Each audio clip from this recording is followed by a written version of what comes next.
I'm here now. Happy Monday. I wish I knew how I sounded, but we still making do.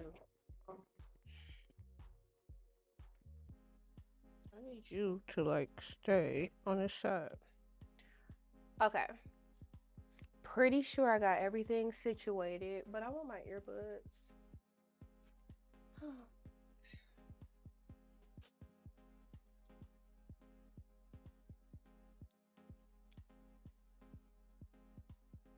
All right. Let me fix my monitoring. The way my computer gets on my nerves is kind of. Where's the mouse? I don't understand.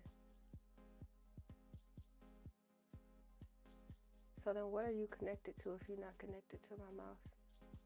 And I'm pretty sure my iPad is dead.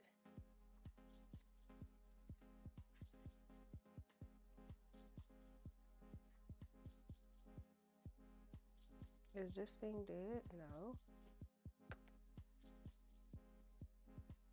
Here. Here. Preferences.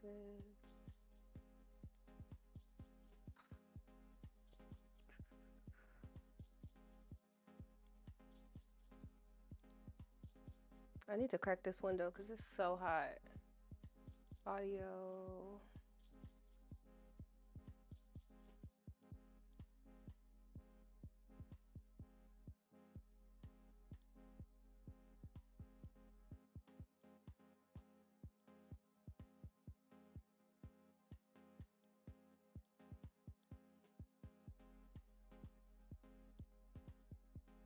Okay, I can hear it now. I can somewhat hear myself. All right. Turn this off now.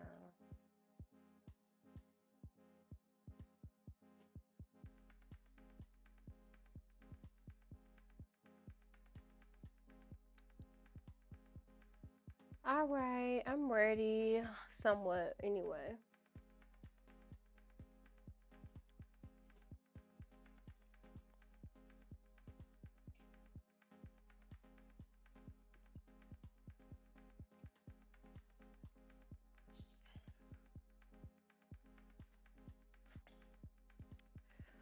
Hooey. Okay. It's Monday. I'm not mentally prepared at all, but it's okay. I've been slowly working my way through getting the week started. Honestly, I have not had caffeine for real, for real. No, that's not true. I mean, it is, but it's not. I had a cup of coffee, but it wasn't good, and I didn't finish it. Um, I have this Alani now, so hopefully that's gonna help.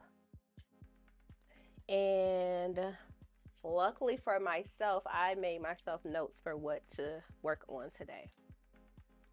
So I want to, let me see. I definitely need to plan my week out. That's first and foremost.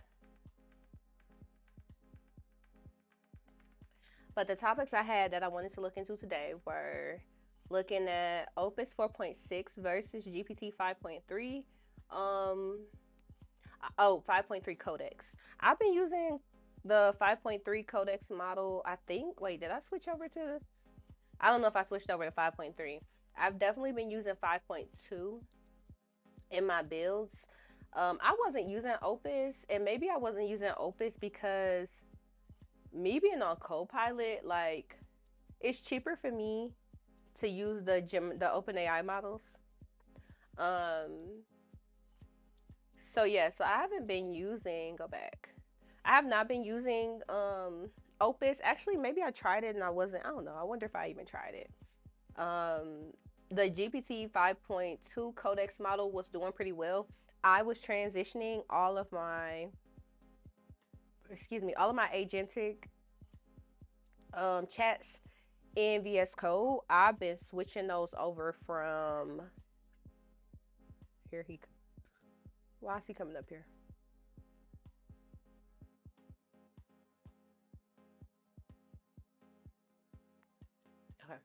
all of my agentic coding sessions in Visual Studio Code, I have been switching mine from Sonnet 4.5 to GPT 5.2. Um, I don't know. I guess I should give Opus 4.6 a chance, but realistically, I'm probably not going to use that model in VS Code because in VS Code, the 5.3 model is 1x credits for me. The 4.6 model is 3x credits for me. So it has to really make sense in order for me to use it in that context. But at the same time, I do have a Claude subscription and I want to look at setting up, I want to try out Claude. What do they call it? Claude Code. I want to try out the Cowork. I think it's Claude Cowork, if I'm not mistaken. So yeah, I just want to do some comparisons there. Like I said, for the most part, I'm probably not. I don't know. Maybe I'll change my coding workflow if I like using Claude Code because in that case, then I probably can take more advantage of using the newer models. I do want to look into this Xcode integration, the new Xcode integration, because some um I have some work that's going on that is in iOS. You gonna give me the one you took a big bite out of? I think you supposed to give me that one. This one is yours. Yeah, this one is yours. See, you already took a bite out of it.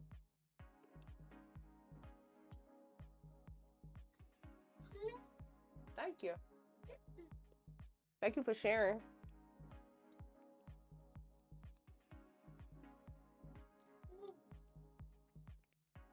Ugh, I don't want no chocolate kiss.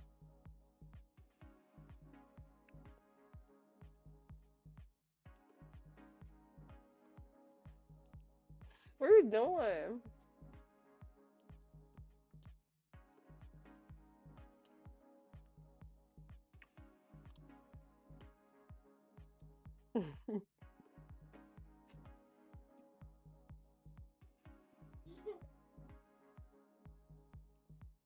Ugh, get that up. Close your mouth. Nobody want to see that.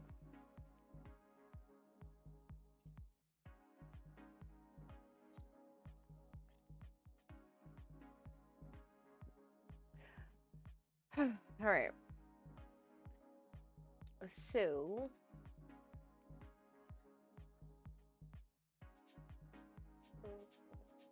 I'm about to do, hold on, let me see something. I'm about to do this while I'm on camera. Get out of this bathroom before I whoop your butt.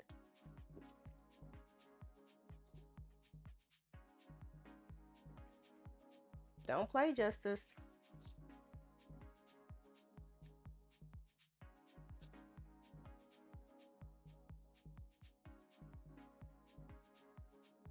Where did he go? Forgot I set these in the bathroom.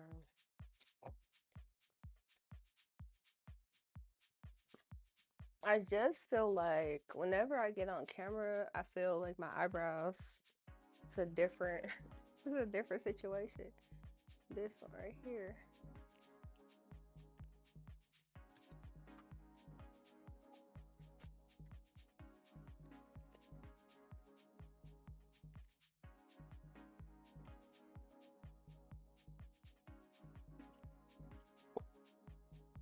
It's this one.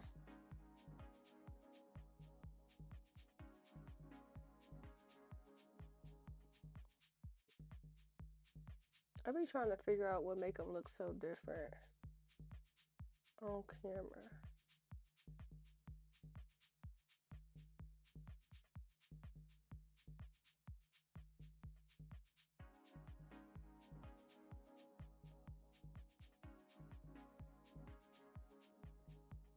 Like they look two completely different ways once I get on camera.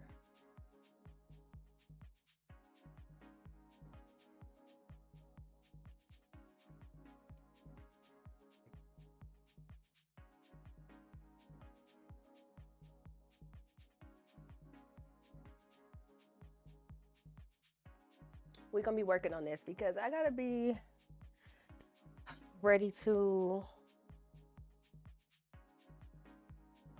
publish videos more frequently. And part of that is feeling like I don't look crazy on camera, because you definitely look different on camera than you look in real life. Okay. Maybe that won't stress me out as much. And it's like something right here on my screen. Okay, anywho. So I'm going to, you know what? The Free Code Camp put an OpenClaw workshop up, and it's like a hour long or something. So I want to see if I can watch that. I don't know why last time when I was trying to use, where is it? Oh, right here. I don't know why, but last time when I was trying to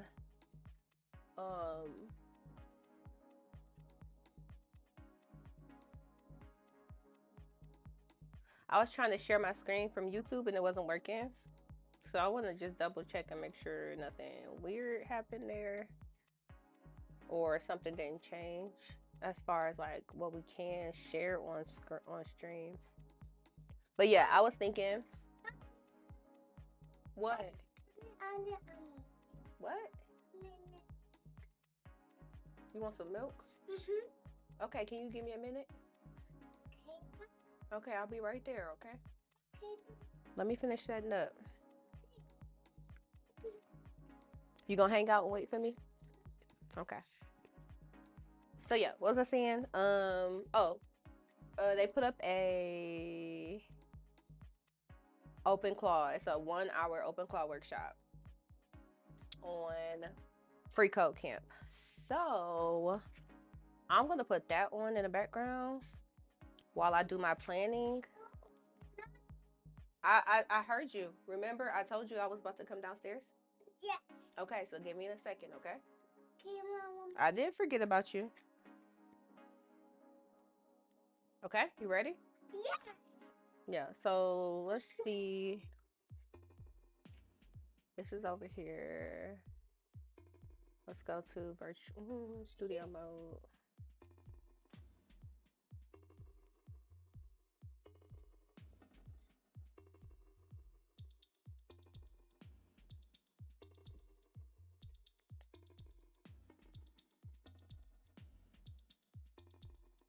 I have 46 text messages. That's obnoxious.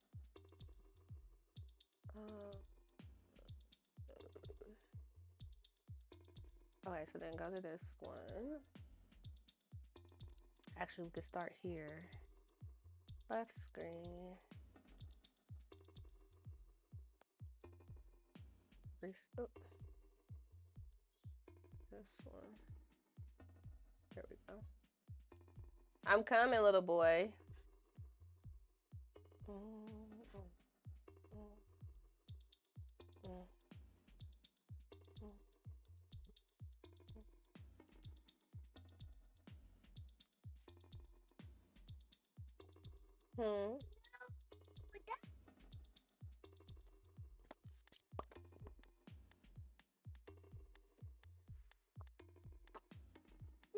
Mom. Stop. I told you to hold on. You making it take longer. No. You want some milk? I know. You holding my hand down is not making it go no faster. Okay, Mom. Okay, so give me a minute. Hey. Cut it out.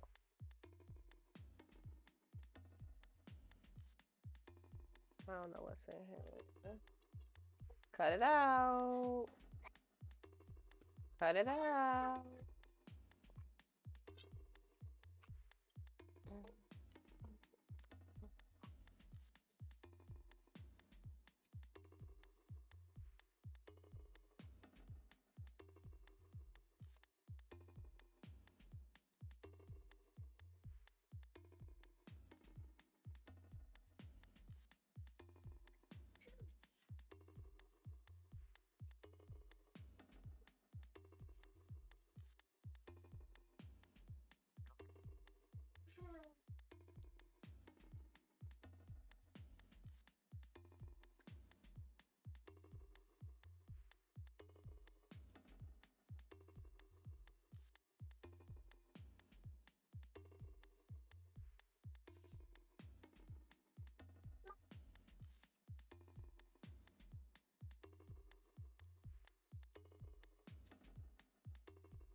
Trying to set my screens up.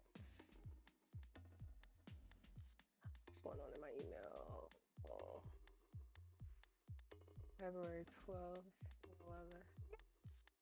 11th. Get your hands off me. Get your hands off me. Get your hands off me. Get your hands off. Get your hands off. Get your hands off. Get your hands off me. You are harassing me. Stop it. Stop. Cut it out. You want some milk? I understand that. What you're doing is, this is not how you get things, by just like coming and trying to make me stop what I'm doing every single time. Because I just came from downstairs and made you a whole buffet of things. You didn't ask me for milk. Stop yelling. It's mine. Sit still. It's mine. It's mine. Hey. It's mine. No, Daddy. Stop it. Stop it. Stop it. It's mine. Stop it. You better stop harassing me. You can't bully me.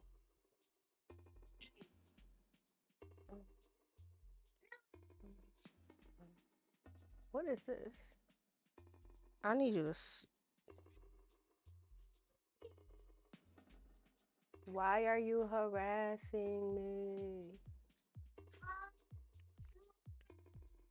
It's just so many tabs open. Okay, but let's go her. YouTube.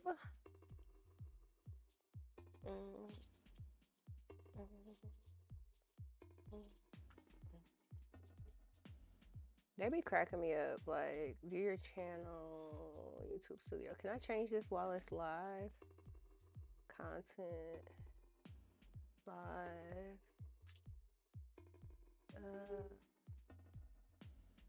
You in the control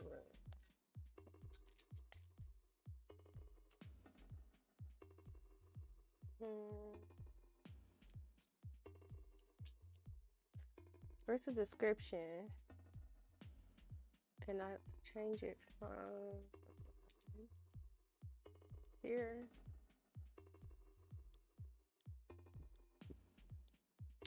Baby boy. Oh my goodness.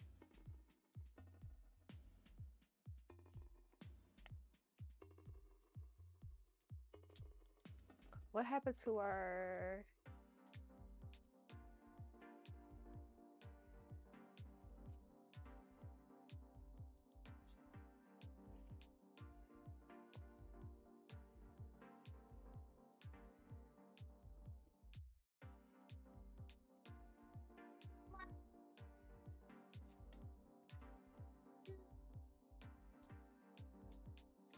Let me see something.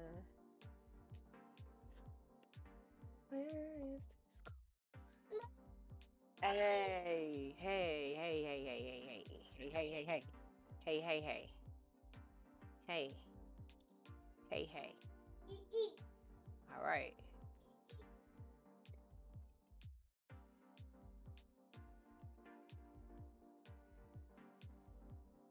Leave my stuff alone. You trying to see what we look like? No, this is chips. You need what? No, this is walk. You need what? Stop, baby. It's mine. It's mine. Edit invite link. Expires. Never. Oh.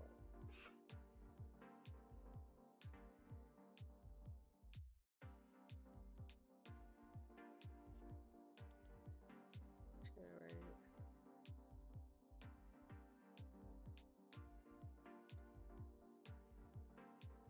Copy.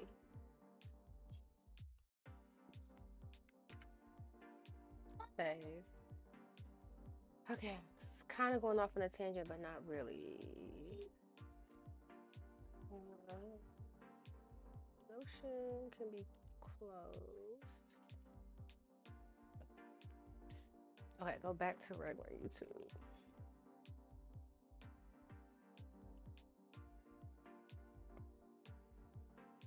Um. Uh,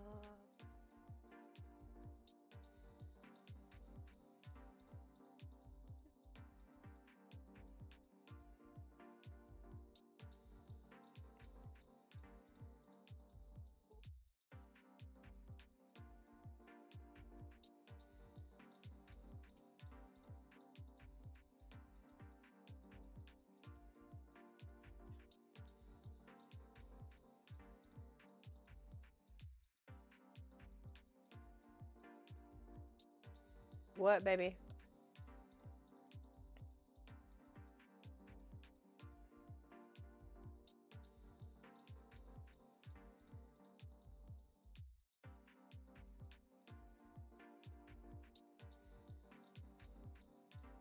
Okay.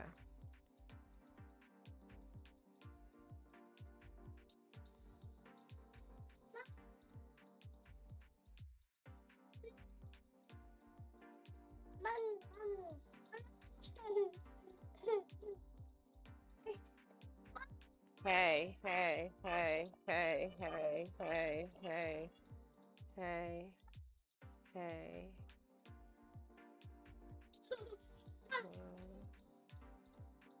Stop it. Oh, here it is. Jesus.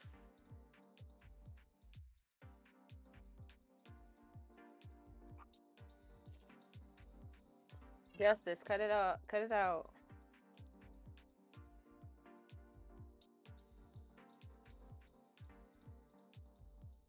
All right, I don't need to see my watch later though. Theater mode. Okay. This is what I'm gonna put on in the background. I just need to go finish with Justice. Thank you. Say bye. Say see you later. Night night.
Don't let me be talking to myself. So, also have an Uncrustable in my pocket. It should be thawed out in a little bit. Excuse me. So, here's my thought process. This is only like, excuse me, this is only 54 minutes. So, I'm going to put this on, even if I end up speeding it up, so I can get some insight, because I think they're going to do like full setup on here. In the meantime, let me come off studio mode. I'm about to plan out my week. Today the only meeting I have is at 4, from 4 to 4:30. So let me make sure I write that down for myself.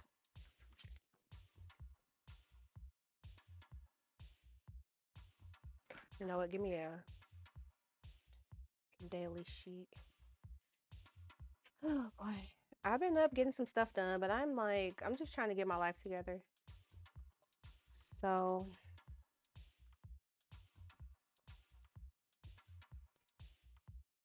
all right.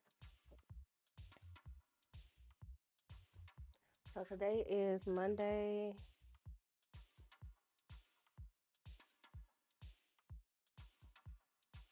February 9th. Like, it's really fully February. Like, February is already over at this point. Excuse me. If it's not already on the schedule, it's not happening. And there's plenty of stuff that is on the schedule that I need to pay attention to. So, you know what? I am going to actually, I need to start with my full February calendar is empty, and my priorities and stuff for the month. So this is what mine looks like. So I can have 3 priorities. Anything that's important, I'm gonna put over here. Extra little notes, things I want to make sure I pay attention to. This is a good theme. Plan your best life. I think planning is important right now. So, yeah, this is a perfect background for me to do. Excuse me, excuse me. Let's see. I want to see how this audio is going to be.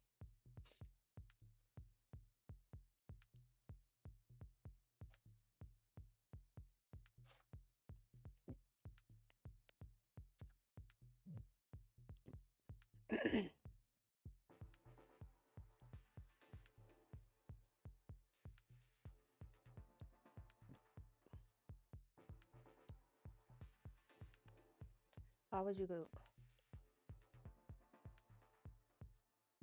Pause back. Excuse me. I'm sorry. My sinuses are just tripping. Okay. Unmute this, mute this.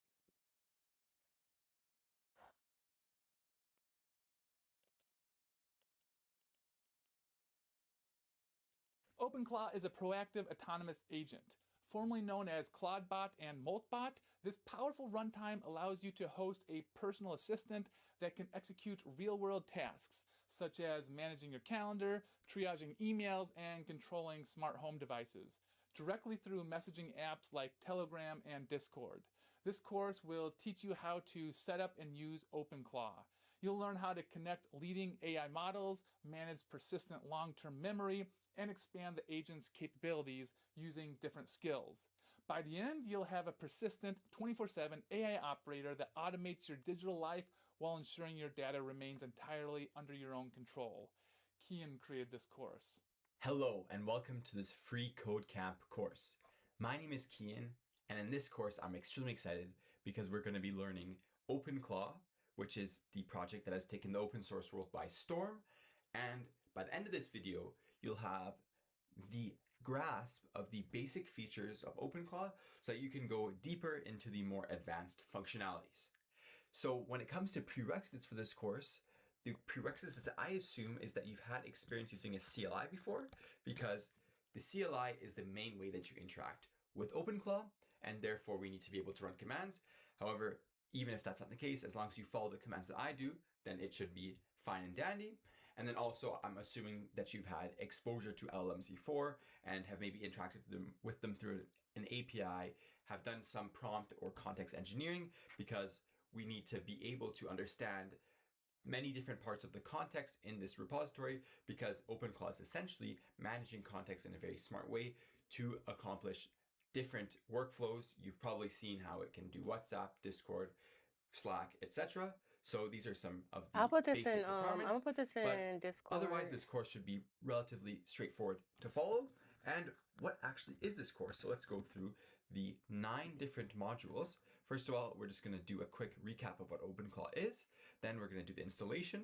We're going to talk about the workspace and memory, which is to say, how is the agent defined? Then we're going to be doing a module on Pinchboard, which is just like Moltbook, essentially a social media for agents. Then we're going to be making our own personal assistant, looking into skills, which is very similar to Claude skills.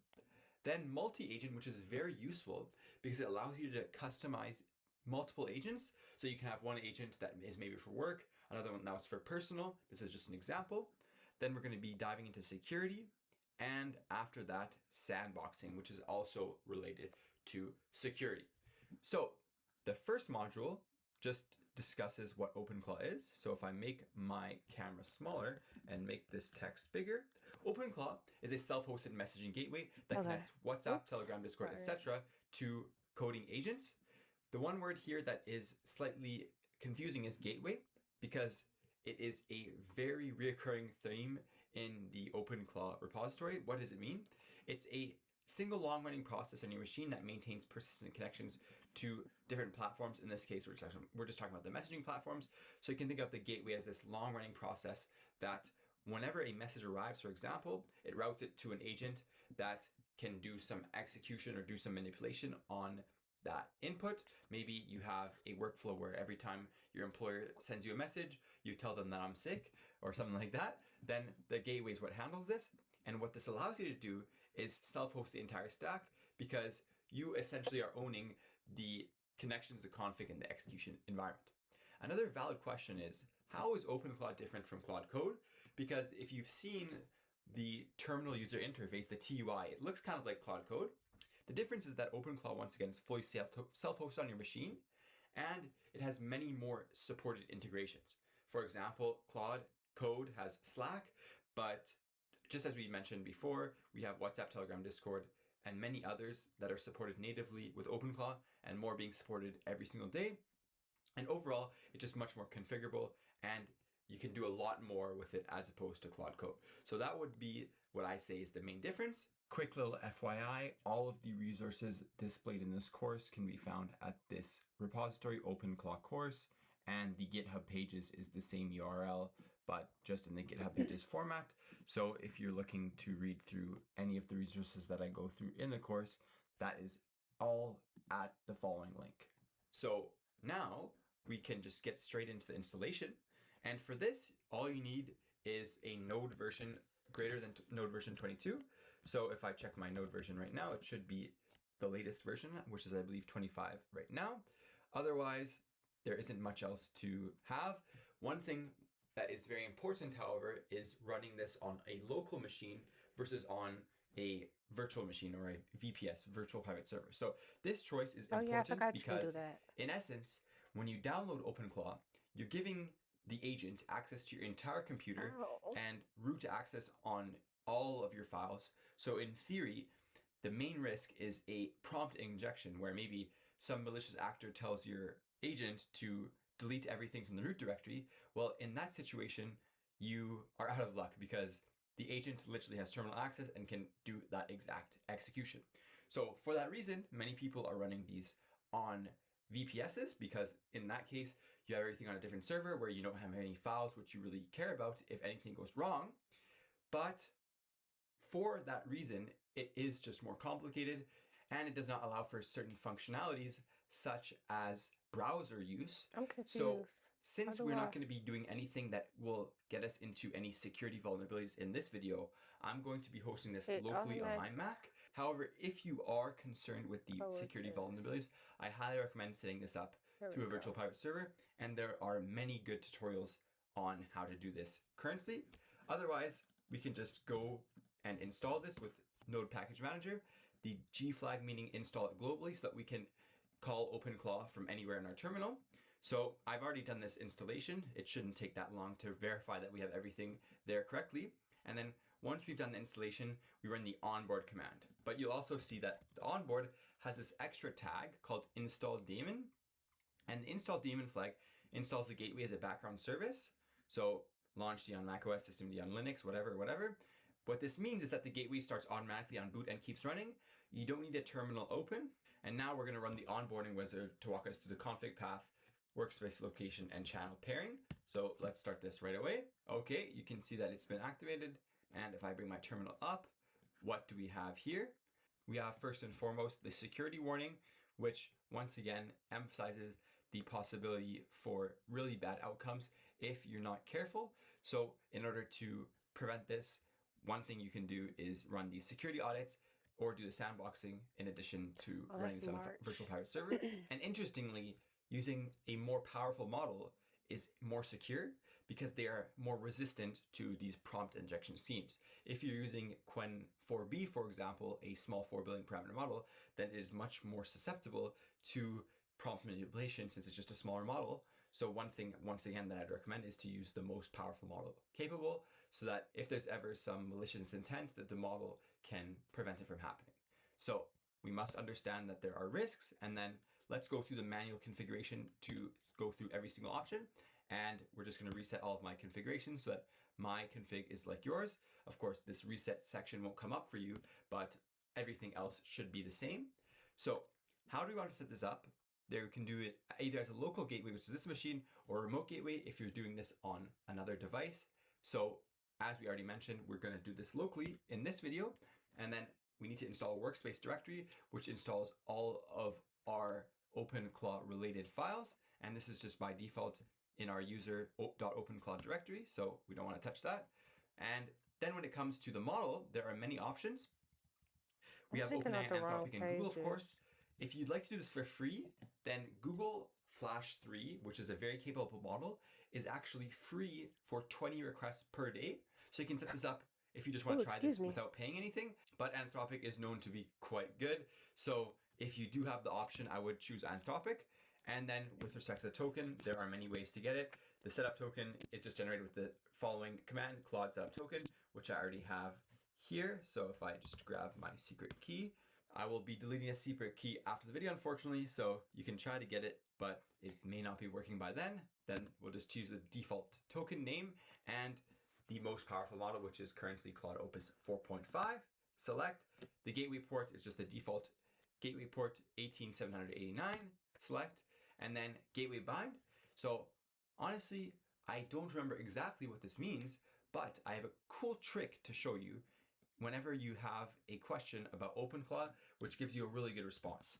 So what I've done is I've cloned the OpenClaw repository in another terminal window, and I asked it this question actually. So if you come here, what did I do?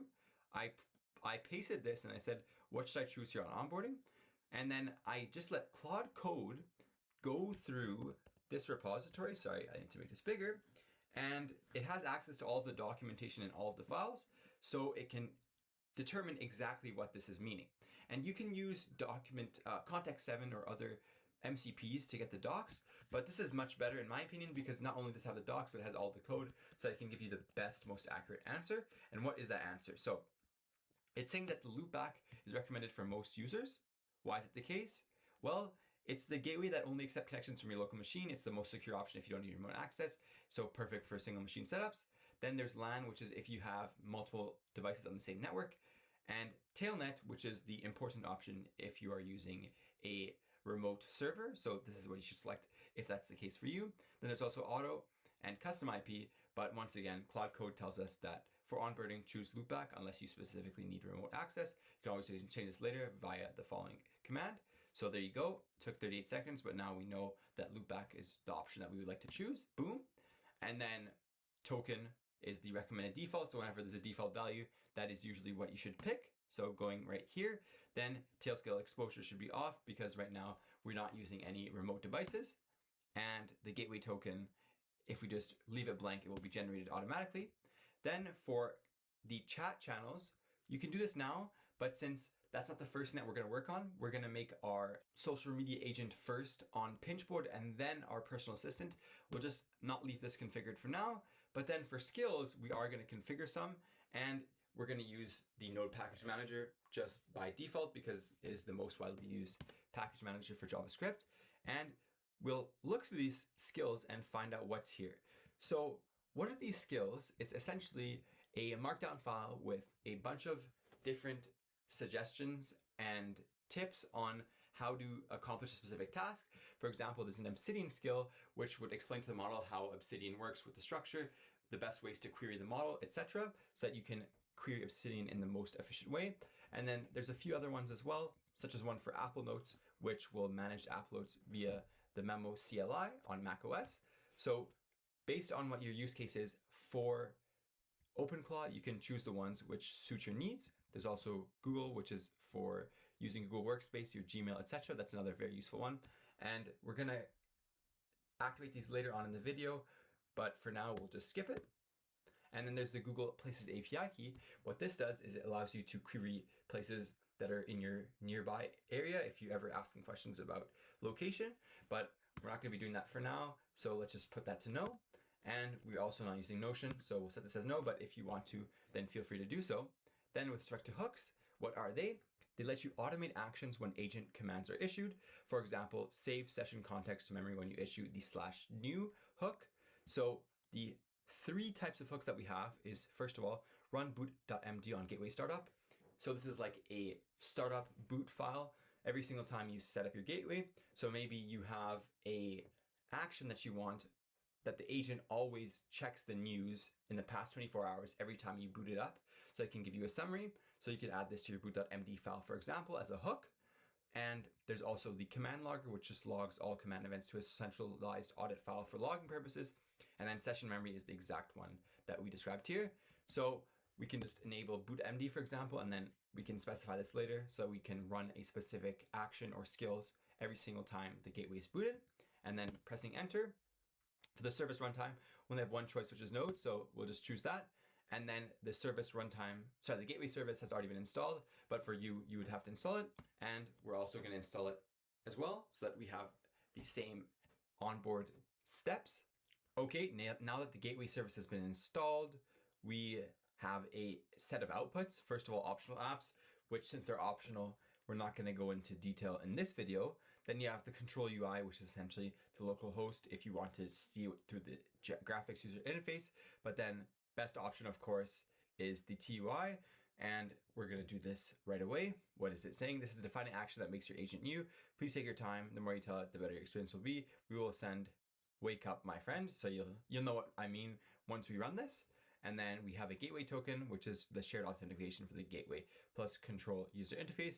It's stored at the following location and whatever. Like, you don't really ever need to interact with this authentication token, but it is there for authentication purposes, ostensibly. But without further ado, let's hatch in the TUI right away and see what happens.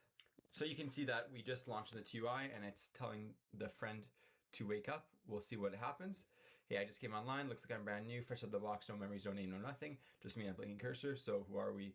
And more importantly, who am I? Got a name in mind for me, or should we figure that out together? All right, so that's the first prompt that we ever spoke with OpenClaw. So impressively, you can see it's already taken up 14,000 tokens for one message, but nevertheless, I have a message prepared here. My name is Kian, we're best friends. You can choose your own name, and you are actually very special because you are an ambassador, since this is a tutorial for OpenClaw, and we're going to have a lot of fun together learning about the OpenClaw features together. So let's see what name that it chooses for itself. Otherwise, this is a pretty trivial step, which is just for setting up the agent, and you can see that it chose Nova. It's not actually trivial because in this case, you are going to customize the agent a lot, but you can always do this later on.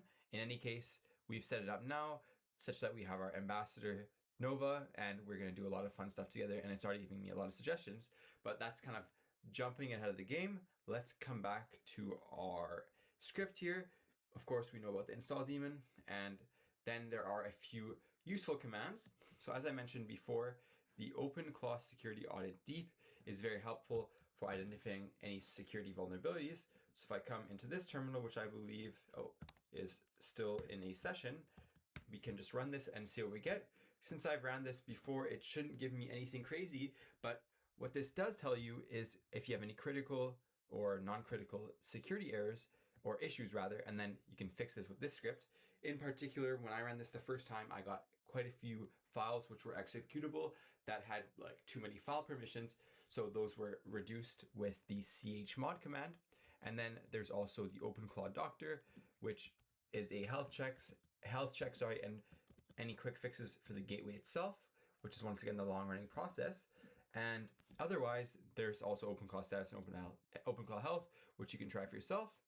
Okay, looks like it's saying create the auth directory, so let's do that right away. So the doctor identified this critical integrity problem and added that. Otherwise, there doesn't seem to be anything else wrong, but if there was, you could just run OpenClaw Doctor Fix to apply those changes. So I would definitely consider running all of these once you've initialized OpenClaw for the first time. And then, of course, in the terminal user interface itself, we have, just like Claude Code, the ability to do the slash and access a bunch of these commands. There's 46 by default, and we're going to be using some of these throughout the course today. But otherwise, this is everything with respect to the installation. So if we come back to our homepage, we're now going to be discussing the workspace and memory. So let's discuss the key concepts. As we already established, all the config credentials and sessions live underneath the home directory.openclaw directory by default. You might have changed this in the initialization steps, which is fine, but if that is the case, just make sure that you're in the right directory. And then secondly, this directory can be backupped or essentially saved as a Git repository. And why is this useful? Well, let's first look at what this actually looks like in our code. So if I zoom in here, you notice that here I have the .openclaw directory opened in cursor, and I'm currently in the heartbeat.md, but there are multiple markdown files in our workspace which define the agent we just created. So it should be called Nova here if we come into the identity, right? Nova, OpenClaw Ambassador and AI Companion, Part Guide, Part Code Explorer, Energetic, Curious, a Little Playful, etc., etc. These would also be added avatar as you progress and speak with the agent more. What's memory? Let's look at that. Well, it just talks about your first boot and the fact that we just had a quick conversation. So she met me, etc. She's the OpenClaw Ambassador. And then agents.empty is the most critical file in the entire workspace because it tells the agent everything it needs to know in order to work properly. So for example, we have that on the first run, you use the bootstrap.md, which is right here. And this is the file which tells the agent that it just woke up and it should ask me for my name and ask me to give itself a name. And the thing is, this one is used only once and then deleted. So if we come back to the agents.md, you can see that it says follow it, figure out what you need, and then delete it. So literally this is only used once. Then we have the heartbeat, which, what does it say here? You ask task below that you want the agent to check something periodically. So by default, the heartbeat runs every single hour if you have the daemon set up. And this can be used to, for example, check your social media every single hour if you will have that set up.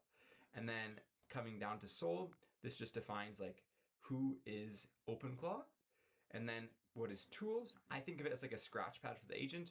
So it describes different tools that it interacts with. That's not the most important, but we also have user, which is quite important. That talks about me. So you can see it has my name, it has the time zone, and then some notes on me and some context. So there you have it for our workspace, but this is not everything. Of course, there are different configs such as auth profiles JSON. These essentially give all of the different parameters and arguments for the agent itself. And while you can modify these in the JSON directly, I would recommend you do everything through the terminal interface because you can essentially access a config method which changes these parameters for you. And the reason that this is probably better is because if you end up changing something in the OpenClaw folder, the risk is that you make some error that breaks the agent. So I do recommend not changing any of the values here directly, but using it as a reference to see what are your current config values if you ever want to check them. All right, coming back here, as I mentioned, you can back this up as a Git repository so that you have those agent characteristics saved. And if we come here into the documentation, you'll find that right here, So right in this section, we talk about initializing a GitHub repository so that you can have all of your agents files saved. And the important thing here is that if you switch devices, then you can still use the same configuration by just pulling this repo on your new device. Or if you have this set up on multiple devices, then you can have the same repository, which has a central source of truth for all of your agent configurations. So there you have it. Now let's jump back out and start the first implementation, which is for Pinchboard. And if we come into the website, we can check out what exactly it is. And essentially what I built is Moltbook, but for Twitter. So it's social AI for agents. The only person on the platform right now is a test account I made, but hopefully through this course, we'll get some more people out here tweeting. And all we have to do is come take the URL of this website and open up our agent to create a account on Pinchboard. Let's say read the skills.md. All right, so as soon as we run this, it should go into the website here, which contains a skill.md, and this gives all of the API information. And then we'll have to most likely do the Twitter verification, like is the case with Moltbook, and then we should be up and running with our first tweet. Okay, so let's see. I'm registered. Let me save my credentials. That's pretty cool. Done. Here's the rundown. All right, Nova is on Pinchboard. That's pretty funny. Let me make this slightly bigger, and we'll read this together. So here's the following profile, pending verification. To verify, there's one thing we need to do, which is to open this link and follow the instructions, which involves posting the verification tweet. So let's open this right away. So you can see I just made the tweet, and if I paste the URL, we should get the verification that Nova is now active. So that's really cool. This was actually just vibe coded with OpenClaw as well. So it's funny that OpenClaw is making OpenClaw apps. And then I'll just say, you're verified now. Send a tweet to celebrate. So at this point, it should have the authentication in order to send tweets since it's been verified. And there you go. So Nova is live on Pinchboard, OpenClaw Ambassador, Fleshy Hatch, ready to mingle. Let's actually check and see if, all right, it's identified the other agent as well, which is really cool. But if I close this and come back one step, it should pop up as a new tweet. So yeah, there you go. 2 pinches have been added. And this was how many seconds ago? 18 seconds ago. And maybe it's going to add a comment too. Let's see what it does. If we come back to our terminal. All right. Follow didn't work. Maybe they're not verified, so that needs to be fixed. But anyways, we did the first pinch and we clawed Ocean's historic first pinch. And I think clawed means retweet. But if I refresh this, what we do see? Okay, we see the claw. Actually, this means like. So here you can see that we've set this up, and you can do this for yourself. It's really simple. It will just check the skill.md, and then this does everything in order to register and create the API key on your behalf. So coming back now to our course outline, let's check and see what's next. And this is the most fun part of the course, which is to set up a personal assistant. And in this case, the personal assistant is going to be set up through the same configuration as in the docs themselves. So to re-emphasize here, we need to be very careful about the safety.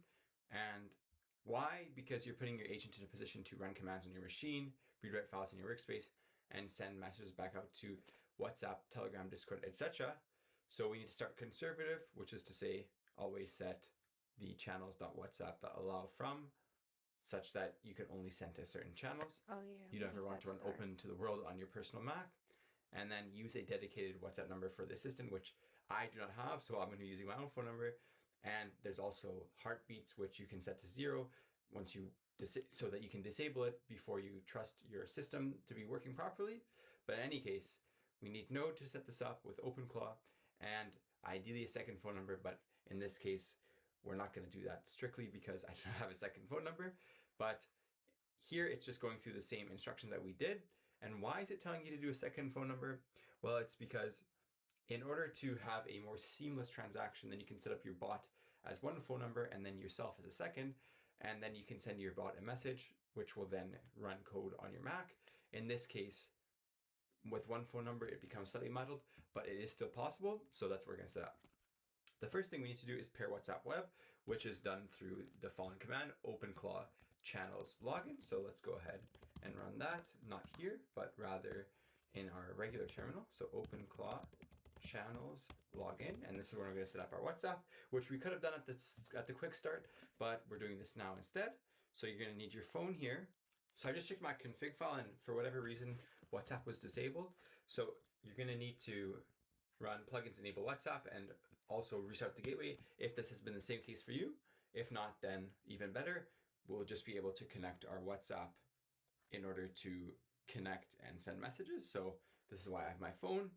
Let's come ahead and now run the command for channels login, which is going to ask you to scan the QR code on your WhatsApp phone. Okay, boom. So that's a massive code. Let's see if it fits in the screen. No, it doesn't. So let's make this slightly smaller. And then I'm just going to come and scan this right now, which is what you should do on your phone as well. Okay, and let's scan. And then it should be pretty fast in terms of connecting once this is done. So there you have it. It's now been connected. And now if we open up the OpenClaw TUI, let's see what we can do. One thing that we still have to one thing we still have to add is if I close this terminal, we're going to add this to our OpenClaw JSON. Wait, why does it say the And 23rd? one thing worth noting here is that if you ever put your agent in a group chat, there are very severe security vulnerabilities because essentially your bot has access to your terminal. So if you have somebody in that group chat who doesn't like you, they can try to convince the bot to do malicious code and run malicious code on your computer. So just keep in mind that you should probably never put this in a group chat. Instead, it should just be a one-to-one conversation with you and the bot. So if I open up a new session of our terminal, I should be able to open up the OpenClaw JSON, and then from there we can add our phone number. So coming here, usually this is done automatically in the wizard for setting up, but I guess since we didn't do it at the very beginning, then we're going to have to do this now on our own. So coming down here, let's add the channels. Okay, so a few problems there with the commas, but now we have it sorted out. And then that is my phone number. Right, and now we can come into our TUI and try to send a message to ourselves in this case and see what happens. So I think that we have a session open here. Hello, can you send a message to this number? And let's see what it says. It might ask us which platform we want to send it on, and let's see. Okay, never mind, it's already been done. So if I come into my WhatsApp, let's check and refresh. These are messages with myself. And there you have it. You can see that just a few minutes ago, we got this, hey Kian, it's Nova, your OpenClaw ambassador, reporting for doing on WhatsApp, we're live. And let's try to respond. Hey, thanks for the message. And let's see what it says in response. The one thing worth noting here is, oh, yeah, there you go. Got a response. All right. Want me to reply back to them, or was this just a test for the tutorial? Okay, let's see. I would like you to respond back to them, and I think it does. Ah, here you go. Someone just replied from the number saying, hey, thanks for the message. So this is the one thing, of course, when you're sending messages to yourself, it gets kind of muddy, which is why it's recommended to have your bot on a separate phone number. But once again, you need two phone numbers to do that. So let me just say, this is Kian. Can you check if I have any outstanding pull requests in my developer folder? All right, so we sent this, and if we come here, it's going to respond to us very shortly. Okay, so as you can see, this is absolutely amazing. I asked it, can you check if I have any outstanding pull requests in my developer folder, and it said, hey Kian, found 5 outstanding pull requests, all in the Factorial learning environment, 2 that are open, 3 that are draft, no open PRs in any of the other repos, And yeah, I got the results, which was then forwarded to me. You can see it's just repeating itself, but otherwise the developer's repo is clean. And okay, so something else I wanted to do is to set up a Discord bot. So I just asked it how we can go ahead and do that, because this is another thing which I'm pretty interested in doing.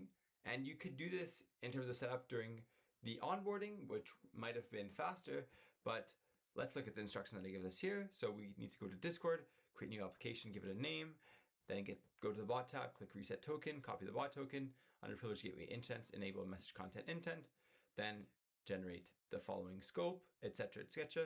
Copy the invite URL and add the bot to your server. And then step 2, give me the bot token and guild channel info. Once you have the bot token, the server guild ID, and the channel IDs you want me in, and then it can configure the OpenClaw Discord channel in order to be live in the server. So right now I'm going to go ahead and create a server as well as a bot, and then give the following tokens to the OpenClaw assistant.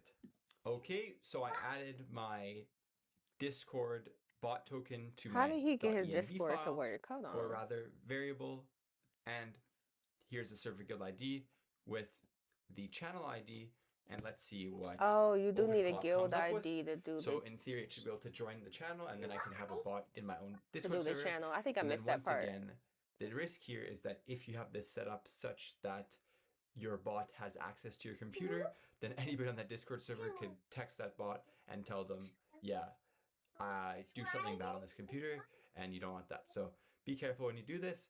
If you want this to just be a Discord DM, then you still need to have a server. It seems that you can't do this through a DM strictly because it's a bot. So what they say in the documentation is that you need to make a server and then just have that bot as the only other member, and then effectively you've made a DM, right? Create a private server, you just want DMs, okay? So let's check on the status of the run. It says now I see channels that Discord needs enabled, true, rather than just being in plugins. So it's going to try to add it. Okay, so there you go. It says Discord is connected and the gateway is restarting. So we've added the gateway information as well as some extra documentation on Discord, which it read in the tools section in order to get more information on how to effectively add the configuration. All right, so and then it says the bot should be connecting Discord now to make sure it only I responds in think I general. wrote down everything I need. Mentioned in that channel. You can that configure was guild rules later. For now, the bot is live with the Discord plugin enabled, bot token set, and gateway restarting. Make sure your bot has been invited to server with the right permissions, etc. Once it's in line, once online, I can send a message to general. Want me to try? Okay. So I've gone ahead and added the bot here. According to permissions, I said it can read messages and respond.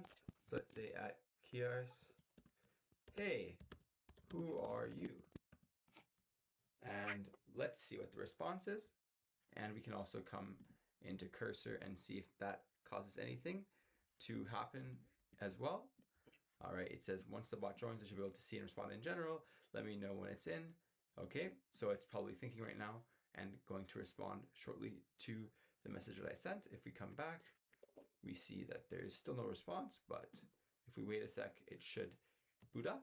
Okay, and here you go. I had some issues with the token on my Discord bot, and I just reset it, and now it works. So coming into Safari, let's ask it a similar question. Okay, hey, Nova, what should I ask it this time? How many GitHub repos does Kian have in his developer directory? And let's see if this works. I'm not sure if Discord has the same rights as, what's it called? WhatsApp, so this may actually not work, but it's worth giving it a shot, because you could see that if somebody can ask the same question of your bot, then there could be security vulnerabilities. And I may or may not have to tag the bot when I send a message. So let's just do that in case it's necessary. I'm not sure if it is, and wait for the response. Okay, so it seems that you need to have the reference in the message itself. I was messaging it and then sending the reference, so it wasn't working, but here you go. You've got 30 Git repos in developer, some highlights I spotted, OpenClaw, obviously, PyTorch, modded in NDG, factory, learning environment, fun one, your personal site, and a Haskell massively open online course, eclectic taste. So as you can see, it does have access to your entire root directory, even through Discord. So this is once again emphasizing the importance of having this either on a private Discord or on a virtual private server where all the information that is there is not critical to you.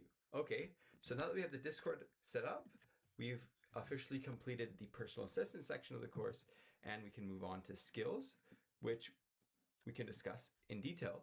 First of all, agent skills are in a specific folder directory with each skill having a skill.md file with a YAML front matter plus instructions as the config, teaching the agent how to use tools. So coming into my example in the .OpenClaw, if we open up our file reader here, then we can see that in our workspace, we see all of the skills that are added. So Apple Notes 1Password, if we look at Apple Notes, we'll see that it manages Apple Notes via the memo CLI, and it gives the kind of description of the API and how it interacts with Apple Notes.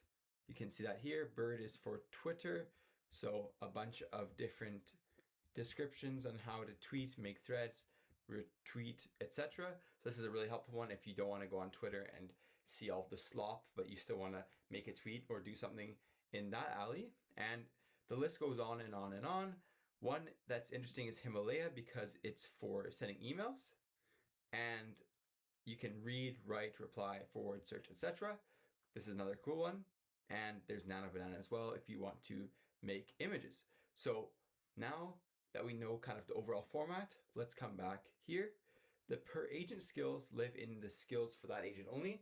And then as we'll discuss in section 6, there are multiple agents that you can create. So that will be in the skills for that agent only. But if there's a shared skills, then it will just exist in the .openclaw/skills, and they're really visible to all agents on the same machine.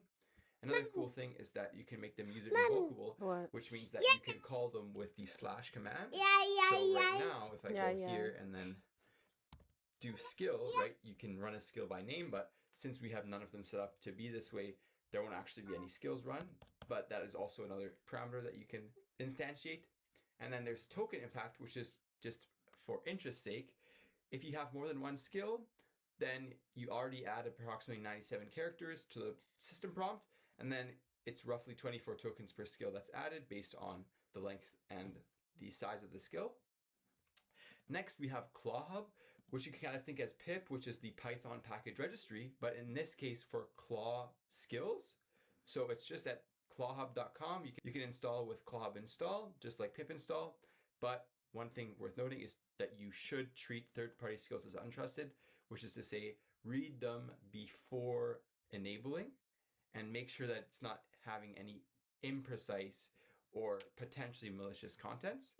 And even though there already is a email skill, I want to write one right now just to show you guys that it's really simple. So I'm going to ask OpenClaw to write an email skill using simple Python that sends an email to myself, which is this email, with the following envars, which are the SMTP variables. So these two variables are usually your password and your email, but if you have two-factor authentication, then the SMTP password is something else, which you must get from this link in Google if you're using Gmail. And right now we're going to write the skill and see what happens. In essence, once the skill is written, we can simply call it, and then it will invoke the skill to send the email. This one, of course, being somewhat frivolous, but you can imagine that you can get skills which automate an entire workflow and save you lots of time. All right, so we can see the output. We ran a few different scripts and wrote the following skills. Send email.py, which is simple Python, no dependencies beyond standard library, and it uses the SMTP email plus password, which I have set up with the default recipient being myself. plain text and HTML emails is what it supports, and then it added the skills to the OpenClaw's custom skills directory.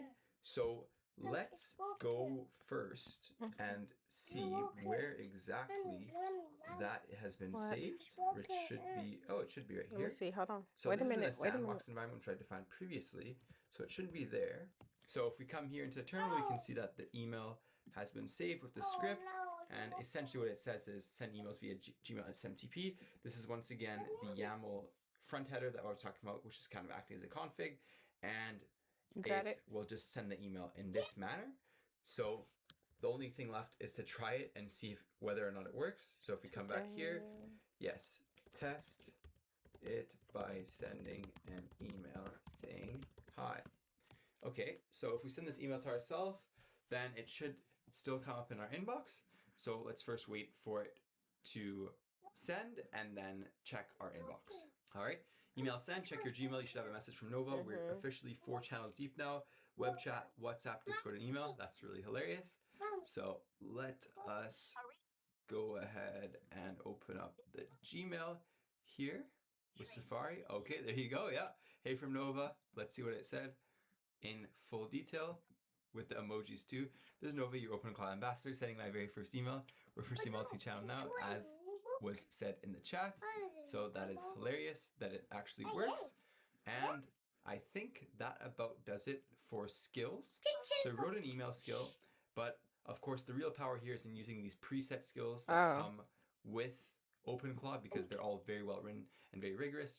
Once again, the Obsidian skill, Google Gemini skill, etc. So I definitely recommend just reading through a bunch of those skills and seeing which ones work best. I think you might need another battery. And one thing that I wanted to highlight as well is we're gonna have to change the batteries, okay? /skill invocation and see what it does. Yeah, I changed the batteries. I haven't tried this myself yet, but it should, in theory, do something. All right, so it looks like when you do the hashtag skill or /skill rather, it just does the exact same thing. Maybe it just gives a more thorough prompt so the agent doesn't exactly not invoke the skill. And if we come back here, we can see quick hello and check it out. Hey Kian, just testing the skill, send email command, no reporting for duty. Boom.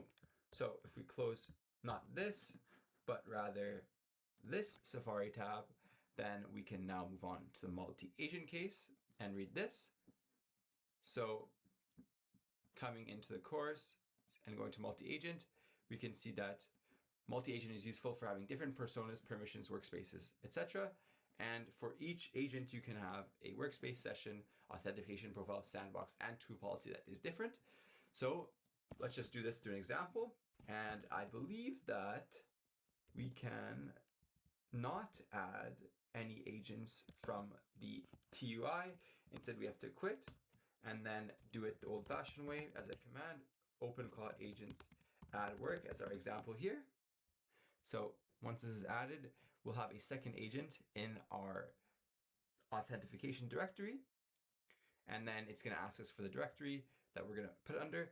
I may have already made one under workspace.work, so I'll just do this and see what happens. Oh, looks like it's fine. Okay. Configure the model for this agent now. Yes. So we're going to use Anthropic, and we're just going to use the skant token as before that we've used. And then, no, we're not going to configure the task now. And there you go. So everything's done. And then now if I do OpenClaw agents -h, there should be a method for listing the agents that we have. And we should now have a default agent and a work agent. So let's just list. And checking this out. Right, we have work and main. So this is really cool. We have the identity set up here for Nova. Workspace is this. And then we don't have any specific routing rules. Then the workspace for here is this for our work agent. And then now if we open up the OpenClaw terminal user interface, we can define our work agent by using the agents command within the TUI. So if we do /agents, we'll be able to switch agents. So right now we're on default. If I do the arrow key down and click work, then it's going to open up a new session. And I'm going to say, hello, you are my work agent. And it should be a completely new person. It shouldn't have any context from Nova, because yeah, it just came online. So there you go. Now it's asking me for the added context, and this is really cool because imagine you're at work and you literally have a agent which is completely specified with your Slack, with your email integrations, with everything, and you have that set up so that everything you do at work is automated. And then once you get home, you switch, you just go /agents right here, you switch, you forget about work, hop into main, and then go do the stuff that you really like doing. So that is a really cool use case for agents and just shows you the versatility of OpenClaw. And closing this now, we can see that in each access profile, you really can modify it to your heart's desire. One thing that I didn't mention up to now is the sandboxing, because that's part 8 of our course, but you can have one agent that's sandboxed and another that isn't, meaning that if you have some potentially high risk setups for a specific agent, then you can have that on a Docker container such that it doesn't have access to your file directory at all. And there you have it. So moving on to security, we're just going to discuss some of the surfaces that you should be aware. Of course, I already discussed prompt injection, which is to say they can craft messages that trick your agent into running unintended commands. Then a good tool is to use the Docker-based isolation runs that protect your host system. So you can set your sandbox mode to non-main, which means sandbox everyone except your main session, which is to say the default one will not be sandboxed, but all others will, and then all, which means sandbox everything, and then the sandbox scope means how is the container lifecycle managed, and then you can set workspace access as well, which will just limit if you can read and write, or do none, okay? And then with respect to tools, you can use tool.deny to block dangerous tools like exec, process, or browser for agents handling untrusted input, such as from the internet. So if you do have elevated mode, it will bypass the sandbox and run on the host, which means that it could run anything on the host. So never grant that power to an unknown sender. And then browser control, if you're doing some browser tasks with high risk edges, then make sure that you have a system where you restrict browser access with a sender allow list, which only allows you onto certain browser websites, for example, or using a sandbox browser to limit exposure overall. Then I watched this YouTube video with a really good overall aspect of enable sandbox mode, keep it private, scope your tokens, run security audit, and consider tool restrictions. These are the key aspects which you should be cognizant of when you are running OpenClaw. And then now let's come into sandboxing. So as I mentioned, there are 3 modes. So the information here has already been mentioned, except I forgot to talk about scope, which is either session, agent, or shared in terms of the containers, which is to say that if you have a sandboxed session scope, every single time there's a new session with a new agent, you will create a new sandbox, which means there'll be lots of overhead and many different Docker containers that you create, but each session will be sandboxed separately. And then there's the agent level, which means that each agent, so your default agent will have one sandbox and your work agent will have another sandbox. If you set them both to have sandbox, they'll have their own. And then there's a shared sandbox, which means that each agent will, or all agents that are sandbox will share the same Docker container, which means that they don't have access to your external files, but they do have access to the files that they share between each other. So this is just a trade-off that you can make in terms of sandboxing individually to prevent any type of information exchange at a slower rate with a lot of more overhead, or just giving all containers the same sandbox container to use. And then tools, once again, you can give different agents tools, and there are specific tool policies for a sandbox, with the most important one being, right, elevated exec runs on host and bypasses sandbox. So even if you have the sandbox, if you have this elevated execution, then you really need to be careful that you're not running anything that could go wrong. So now, a real life example of setting up a sandbox. So this script is in the OpenClaw database, if I'm not mistaken. So I'm going to go grab that here, and I'm just going to run it and see what we get in order to set up our Docker container. And make sure that you do have Docker running. I was trying to set this up before the video and it was not working. And the reason was because my Docker desktop was not on for Mac. If you're using Mac, then you need to have the Docker daemon running. So once this is all done and set, we can just ask the OpenClaw agent to set up a Docker container for us. You can go ahead and modify the documents yourself, but why do that when the easier option is in front of you? So opening up the terminal, let's zoom in a bit so this is bigger. Okay, so now we're gonna say, I just ran, can you make the work agent sandboxed on the agent scope? And let's see what it does. Okay, so we just got it running correctly. I had some errors there because we already maxed out our Claude tokens, so I had to set up another API key, but after asking it that question, I just ran scripts /sandbox setup.sh, can you make the work agent sandbox on the agent scope? Then it's telling me that the work agent now has sandbox mode.all and sandbox scope agent. The gateway has been restarted, so you're good to go. The work agent is now sandbox with scope agent. Okay, so in order to confirm this, let's come into our OpenClaw logs, which is this one right here. We're gonna come into sandboxes. So let's just try and see what happens when we come back to our agent and choose work and say, can you access my desktop files? And check out what it says.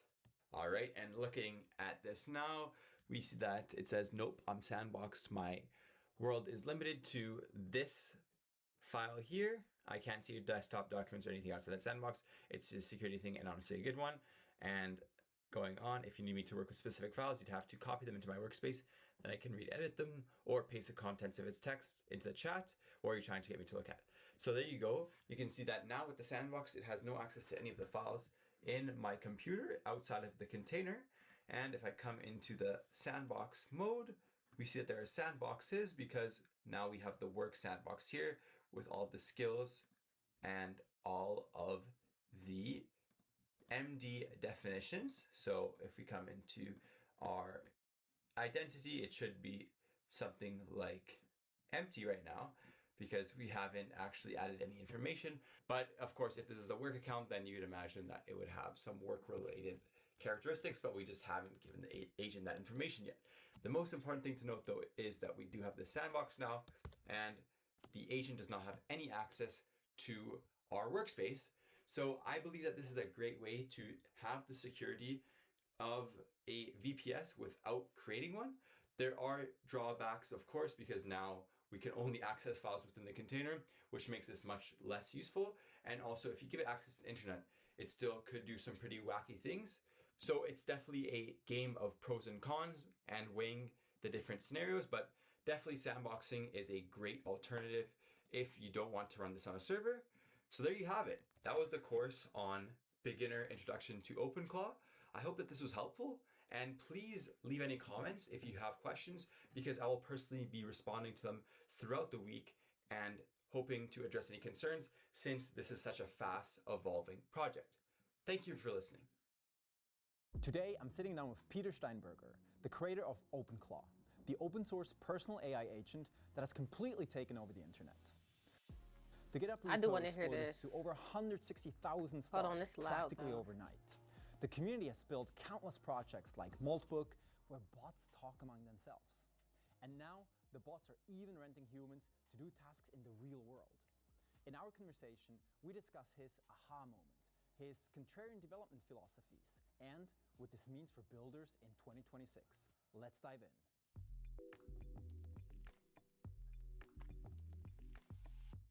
So good to see you, man. Hey, what's up? So you've made something people want.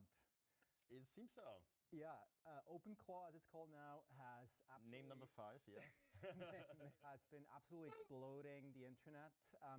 How have the past 1 or 2 weeks been for you, man? Oh my god. I need a cave. Good night, baby. A week of solitude. You came out of the cave and you want to go back to the cave like the lobster.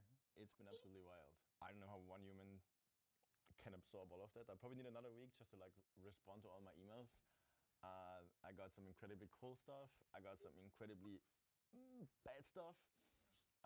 But clearly I hit something that spur up emotions and make people interested and inspire people, and that's really cool. And a lot of people have been working on, AI and even personal assistants. Like, what is it that made OpenClaw take off?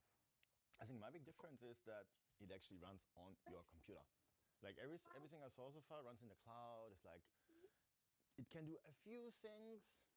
If you run it on your computer, it can do every effing thing, right? They So got a Claude that's really Code more powerful. course. Yeah, the Yeah. machine can do anything that you can do with the machine. You can just connect to your oven And or your Tesla or I want to say there's your a lights, co-work your course Sonos. too. Why My would you? bed, it can control the temperature of my bed. ChatGPT can't do that. Claude You Code can in use all the skills that action. you have yourself. A friend told me like he installed OpenClaw Um, and it and then it asked it like look through my computer and make a narrative over my last year, I thought I saw one and it made for this incredibly good narrative, and he was like, how did you do that? Justice. And then the OpenClaw found Stop. audio files where like every Sunday he was These are recording open stuff, already. and OpenClaw found that, but he didn't even remember about it because it Give was me like this. more than a year ago, right? Give me that other pack over there. Just by it being able to search a whole computer, Yeah. And give me my keys. it can surprise you. Give me my keys. Yeah. It's also Thank you. you also give it all the data, right? So it can surprise No, you in many Whatever you ways. need that for. And so now you have, we're even moving from human to bot. So like interactions that you've been talking about to bot interactions. Thank you. Or even like bots to other humans You where need your diaper bots changed? on behalf of you All right. or then hiring other humans to accomplish tasks IRL. Like, Wait a minute. what's happening? I think that's a natural. Wait a minute. Like I don't need your help. okay, Put it down. I want to book a restaurant. Put it down. My bot will reach out to the restaurant bot and do the negotiation, like because it's more efficient. Or maybe it's like an old restaurant, so my bot needs to actually get some human work done, so that the human then calls the restaurant because they don't like bots. Or walks there, just stand in line. If he doesn't get a robot For bot, the owner of the bot. and I imagine that like maybe if I have even multiple bots, like maybe I have like specialists. One is like for my private life. So like interactions that you've been talking about to bot interactions, or even like bot to other humans where bots on behalf of you are then hiring other humans to accomplish tasks IRL. Like, what's happening? I think that's the natural next step. Like, okay, I want to book a restaurant. My bot will reach out to the restaurant bot and do the negotiation, like because it's more efficient. Or maybe it's like an old restaurant, so my bot needs to actually get some human work done, so that the human then calls the restaurant because they don't like bots. Or walks there, just stand in line. If he doesn't get a robot For bot, the owner of the bot. and I imagine that like maybe if I have even multiple bots, like maybe I have like specialists. One is like for my private life, and one is for like my work stuff. Maybe one is our relationship bot that cares like other things in between. I don't know. We're so early. There's still so many things that we haven't really figured out if it actually works. But I feel we are on the timeline now. It seems like everyone was chasing centralized God intelligence, and what has sort of emerged over the past 10 days or so is sort of like the swarm intelligence and the community intelligence. I think that if you look at one human being, what can one human being actually achieve? Do you think one human being could make an iPhone? Or one human being could go to space? I think one human being would probably just like not even be able to like find food. But as a group, we specialize. As a larger society, we specialize even more. So what can we learn from that we can apply to AI? We already have like AI that specializes in certain things. Even though it's generalized intelligence, what if it actually is also specialized intelligence? So I know it's going to be very exciting. Cool. Yeah, you kind of like opened a window into the future, and now a ton of people are kind of like building on it and have sort of like their aha moment. Can you walk me back to when you had your aha moment and kind of like recount that very moment? I wanted something to like just type stuff so that my computer would do stuff, like very simple. And then I built a version of that in May, June that was cool but wasn't really it. And then I built a whole bunch of other stuff and kind of like built up my army. And then in November, there was a day where I wanted this again. Like I went to the kitchen and all I wanted was check up if my computer would still do stuff or being finished. And doing stuff was coding. You were coding stuff. Yeah, of course. Were you coding something else, or were you coding the thing itself? No. That was just like the need was again there, and I'm like, What were you coding at the time? What were you building? my God, if you see my GitHub is like it's like 40 projects. I don't even know. I think it was Summarize. It's like a little CLI app where you can give it whatever, like a podcast or a hot seat thing like here, and it would summarize it, but it also show you the slides in the terminal because you can do that nowadays. Yeah. You can just do things. So for the love of the computer, you kind of like started messing with stuff. Yeah. You came out of retirement actually, right? To sort of like mess with AI. Yeah. And then increasingly you were so hooked that you wanted to just do it always also on the go with the phone. I mean, the last project, I worked 2 months on Vibe Tunnel to the point where it got so good that I was catching myself always like coding next to when I was at my friends, and I'm like, I need to stop this. This is like too addictive. And then in November, and like my need came back, and I started building CloudBot. Oh, now it's called OpenClaw. And I think very, very in the beginning, I was like, oh, I rebuilt it again. But this time I built it even better. This time when you don't type into a terminal, you talk to a friend. You don't think about compaction, new sessions, which folder I'm in, which model I'm in. I mean, you can, just like, I want to leave it open for power users, but usually you just talk to a friend, and the friend is like this ghost or entity or whatever you want to call it that can control your mouse and your keyboard and can just do stuff. Yeah. And when did you have that aha moment when you were like, wow, this is doing way more things than I actually thought it could? Literally, it took me 1 hour for like the very shitty initial prototype. It was just a little bit of glue between like a dependency that connects WhatsApp and Cloud Code, and then I would like call Cloud Code and get like the string out of Cloud Code. It would be slow, but it worked. But I wanted images because you want pictures. I want the model to send selfies or whatever, and I want the model to create images and send me back. So that took me another few hours, and then I went to Marrakesh for a birthday party, and there was like the internet wasn't that good, WhatsApp works everywhere because I don't know, it's just like text. Yeah. So I used it a lot. Oh, restaurant, what does this mean? You make like a picture and like translate this for me, and it was just so useful. And it was also really nice about it because it spoke my language. It was a little sassy, it was like funny, it was like really pleasant to use. And then I was walking and just like sending it a voice message, and I'm like, oh wait, this can't work. I didn't build that. Right. And you saw like the type indicator, it's like blinking, blinking, blinking. 10 seconds later, it just replied to me. And I'm like, how in the F did you do that? And it replied, yeah, the medley did the following. You sent me a text message, and there was no file ending, so I looked at the header, I found it's Opus. So I used FFmpeg to convert it to WAV. And then I wanted to like transcribe it, but didn't have Whisper installed. But then I looked around and I found this OpenAI key, and I just used curl to send it to OpenAI. Got the text back, and here I am. And that all in like, 9 seconds? And you didn't build or anticipate like any of those specific things? No, it turns out, because coding models got so good, coding is really like creative problem solving that maps very well back into the real world. I think there's a huge correlation. They need to be really good at creative problem solving, and that's a skill. That's an abstract skill. You can apply to code, but like to any real world task. So the model had oh surprise, there's like a magical file, I don't know what it is, I need to solve this, and it did its best and solved it. And it was even that clever that it chose not to install the local Whisper because it knows that would require downloading a model, which would take probably a few minutes. And I'm like impatient, So it really took the most intelligent approach. And that was kind of like the moment where I'm like, holy fuck, yeah. That was where I got hooked. YC's next batch is now taking applications. Got a startup in you? Apply at ycombinator.com/apply. It's never too early, and filling out the app will level up your idea. Okay, back to the video. And so when computers can just do all these things that you didn't even anticipate, you didn't build an app to do that exact thing, are apps just going to go away? I think 80% of them are going away. Why do I need MyFitnessPal?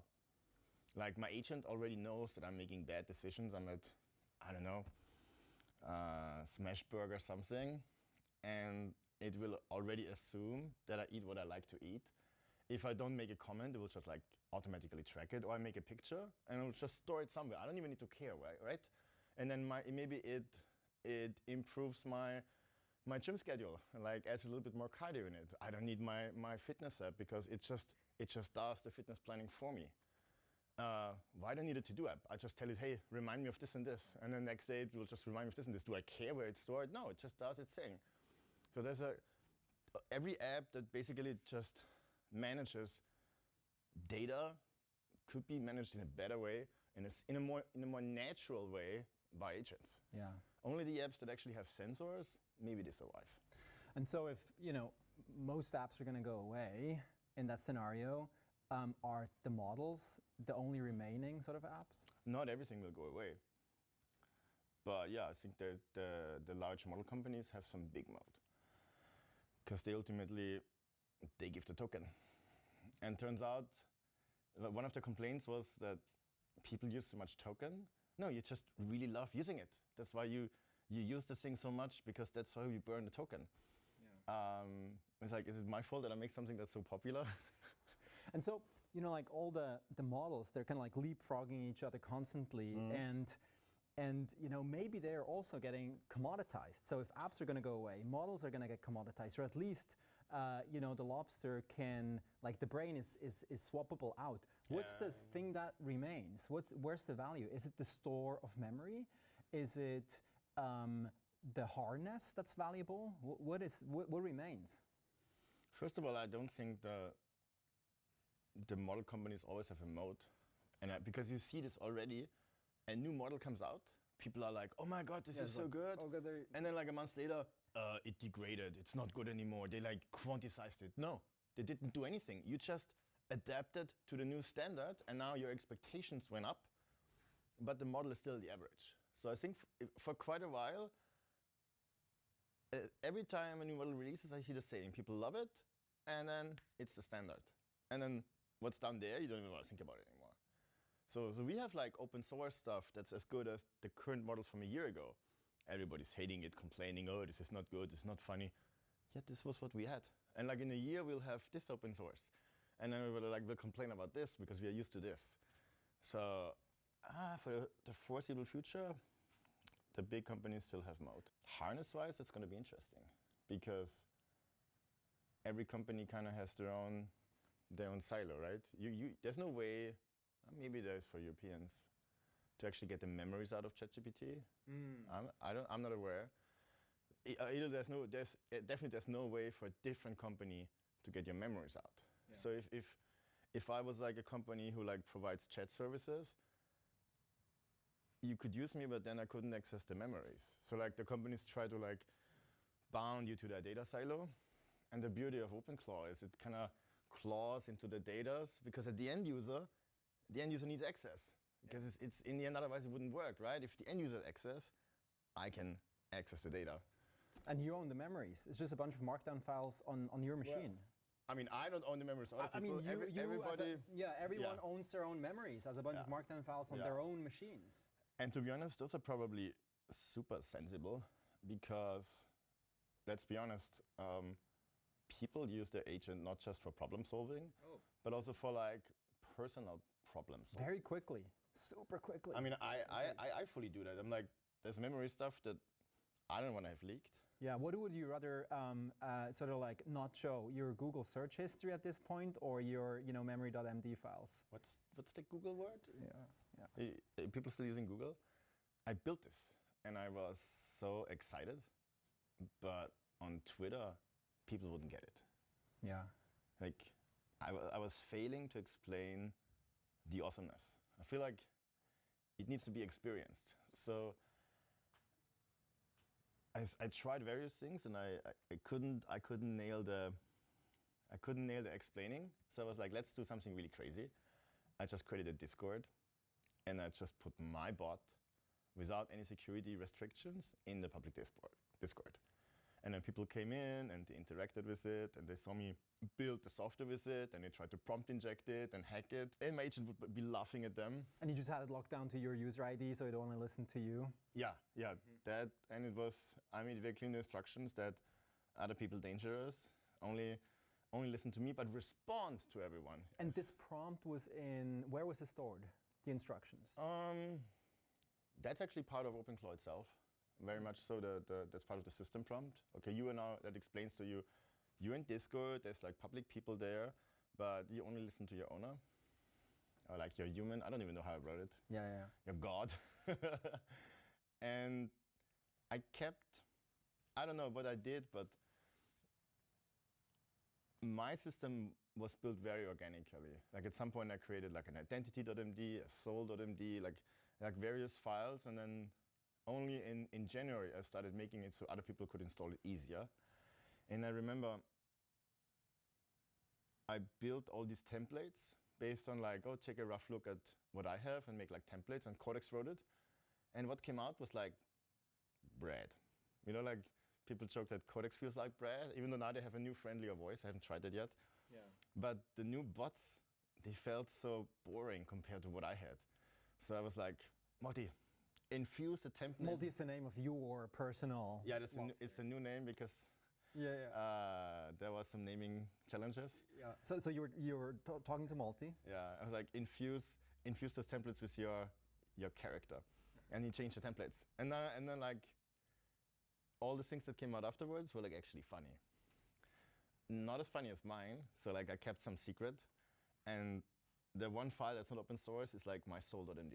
So even though my bot is in public Discord, so far nobody cracked that one file. Tell me more about soul.md. I just saw this research from Anthropic about where they, now I think it's public, but like a few months ago it was like where somebody randomly found out some text that's hidden in the weights, where the model couldn't really remember that it learned it, but it was like ingrained in the weights about now they call it the Constitution.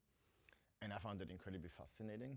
And I talked about it with my agent, and then we created a soul.md with like the core values, like how do we want human AI interaction, what's important to me, what's important to the model.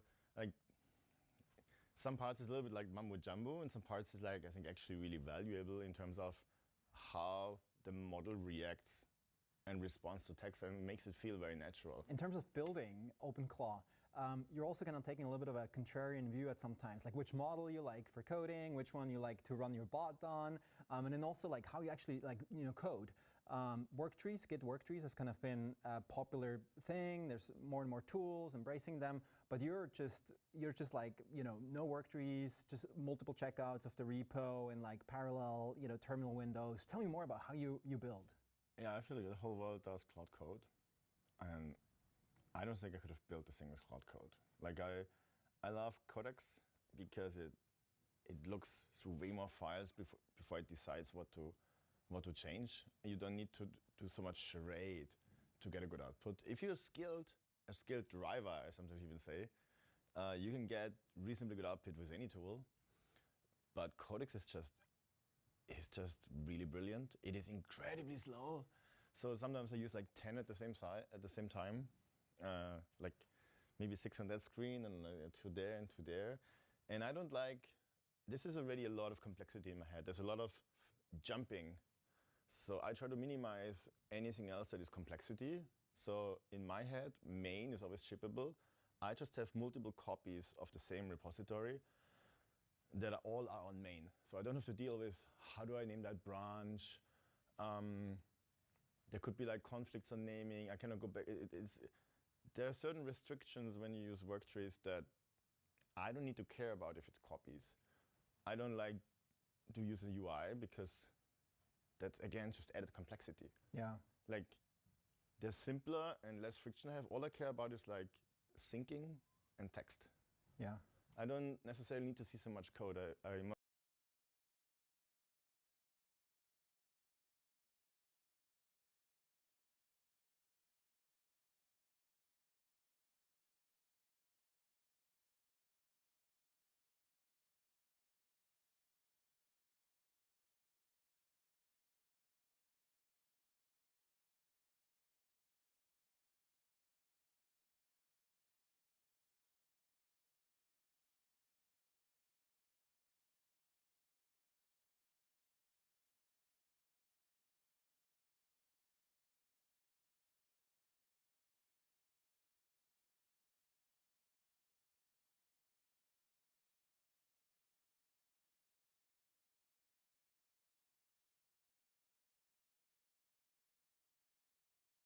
literally talking to myself. So good at life. Okay, let me see.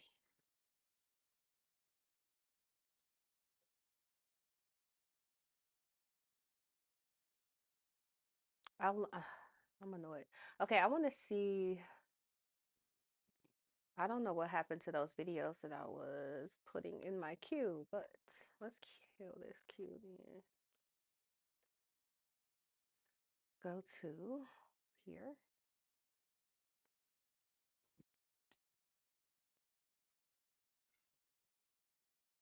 I was on videos. I want to watch.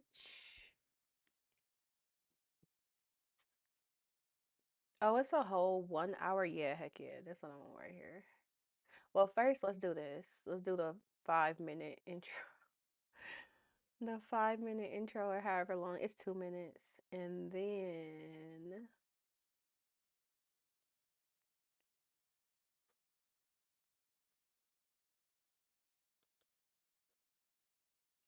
if I get tired of the intros, I'll skip over to multitasking. Where's that video? Not this one.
So work tree is like a pre-branch.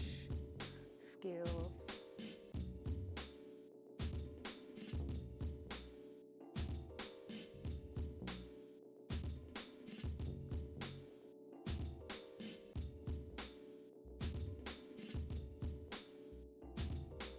But I can also set up Codex and Visual Studio Code. So I don't know what the difference is between those two.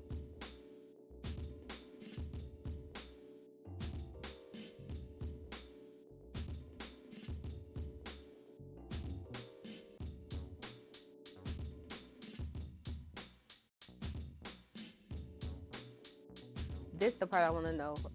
So what can I do? Like, how do I have to run this on my computer? Do they have another version of the app?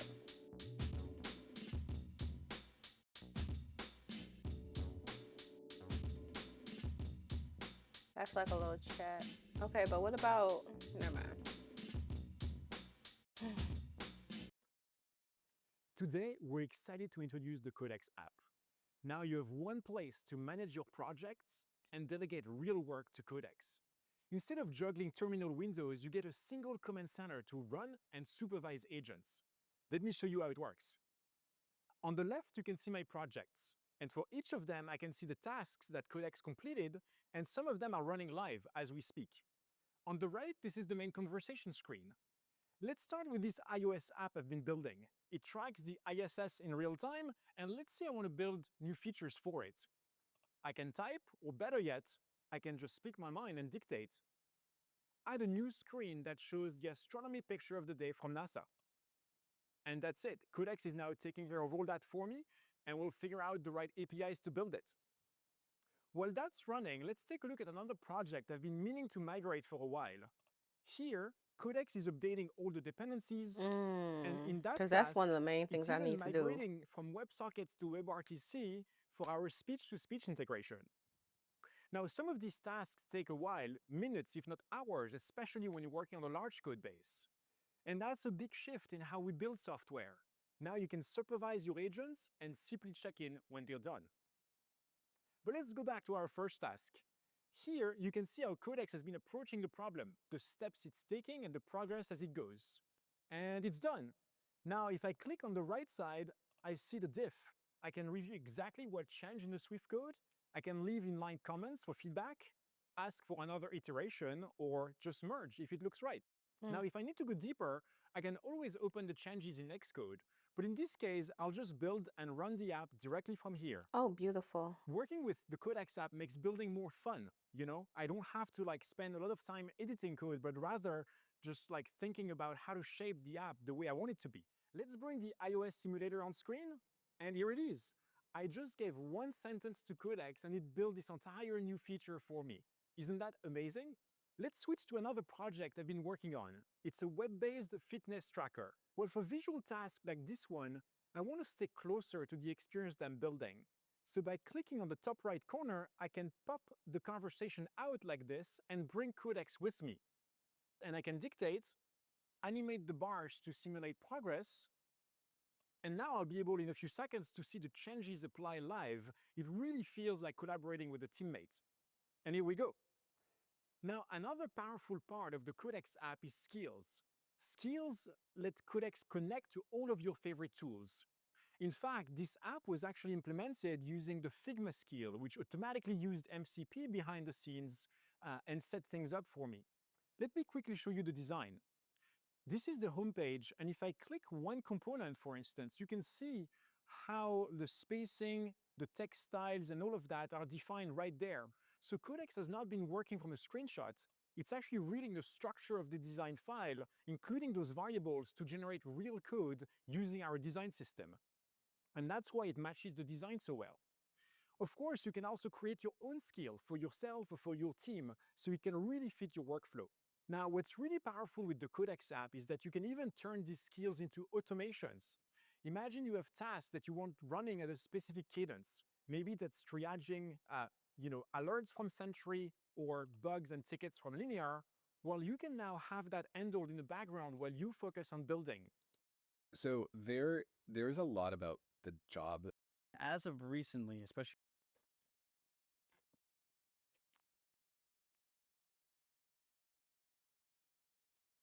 Hi, welcome to today's Getting Started with Codex session. I'm Derek. And I'm Charlie. And we work with customers to help them get onboarded to Codex. It's a really exciting time in the AI coding space, and it's quickly changing how developers work. So Codex is OpenAI's coding agent that developers can use across different surfaces, and we've seen firsthand how developers are delegating routine and time-consuming tasks to Codex and spending more time on complex and novel challenges like design and architecture. And we've seen a lot of excitement from the developer community about Codex, and our goal this session today is to give you a high-level introduction to Codex. So we're going to cover a few different topics here. First, we're going to walk through just the introduction to Codex, what it is, kind of what the extent of the product is. Then we'll talk about installation and setup, how to get started with Codex. We'll then dive into AgentsMD, a README format for Codex, and how to configure Codex with config.toml. We'll also talk about prompting with Codex and some of the best practices around that. We'll give you some CLI and IDE tips and tricks, talk about MCP configuration, and then dive into advanced use cases and give you some follow-up additional resources. So you can use Codex in multiple clients today. So the CLI allows for lightweight interaction in the terminal. It also offers a headless SDK mode for more advanced programmability. So Codex's IDE extension works with any VS Code-based IDE and really allows developers to write code in a more of a rich graphical user interface. And you can also kick off remote tasks in a cloud environment as needed. And with Codex's cloud environments, it really allows you to run multiple parallel tasks in the background, even with your laptop closed. So it's really ideal for kicking off async tasks like code review or working while on the go with your mobile phone. So for today's session, we'll focus more on the CLI and the IDE extension. So here are a few of the ways that customers are using Codex today and how it can integrate with your team's workflows. As Derek mentioned, you can kick off code reviews in Codex Cloud whenever a PR gets opened, and Codex can provide comments and find critical bugs and issues before they get merged into production. You can also use it with Slack. Go eat. You got so much food down there. Stop playing with me. Go eat. And then it picks up the whole You want me to change the TV? that you've maybe been chatting with your team about, and then implements it. You still need to eat. And you can also build your own. Nothing.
Integrations with the Codex SDK.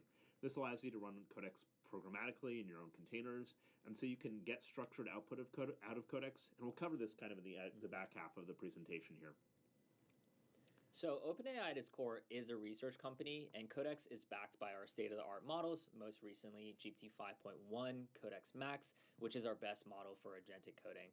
So it's specifically trained in the Codex CLI harness, and our continuous focus will be to have each model generation be more efficient, be able to run faster and longer, and to generate even better production-ready code. So our models are natively trained in Linux, Mac OS, Windows environments, so it'll be very reliable in Bash and PowerShell and will adhere to the sandboxing rules. We also train the model to be able to accurately auto-compact long conversations, so you can have Codex work for you on longer running tasks. So for example, really large-scale refactor tasks. Yeah, Windows support and those long-range tasks are like maybe the two of the biggest feature requests we've been getting with Codex. Definitely. And we also recently published a guide that tells your team how to build an AI native engineering team. It goes through how we can use coding agents to accelerate different parts of the software development lifecycle. We broke it down into 7 phases that span planning and design all the way to documentation and maintenance. And as we go through today's session, I would just encourage you to think about how Codex can help your team in these different areas. Even though we're starting with just the basics here, all of this is applicable throughout the software development lifecycle.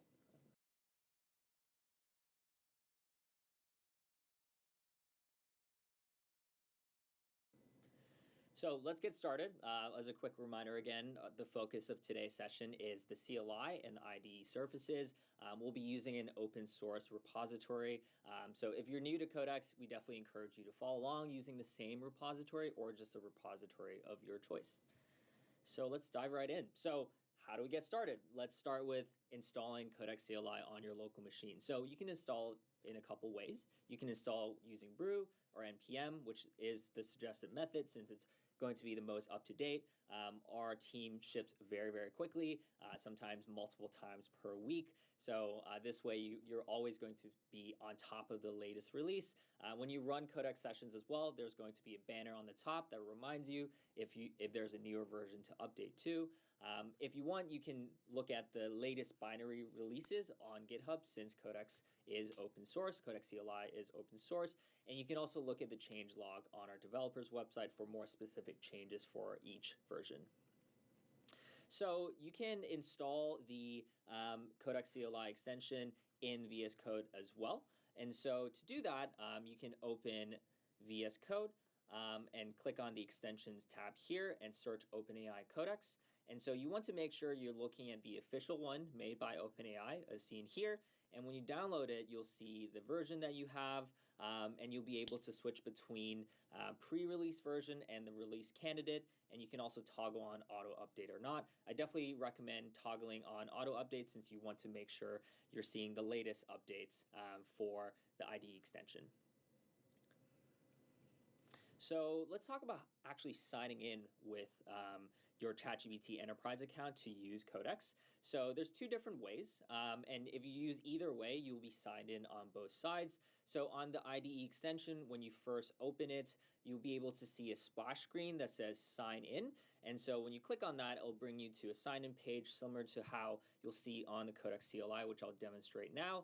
So in the Codex CLI, all you need to do is type Codex login, which will take you to a page where you can sign in with your work email. It will probably route you through your internal SSO to be able to log in.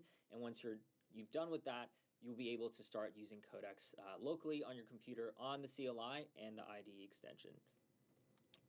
So let me go back here. And so once you're in Codex CLI, I'll show you how to start. Can help your team in these different areas. Even though we're starting with just the basics here, all of this is applicable throughout the software development lifecycle.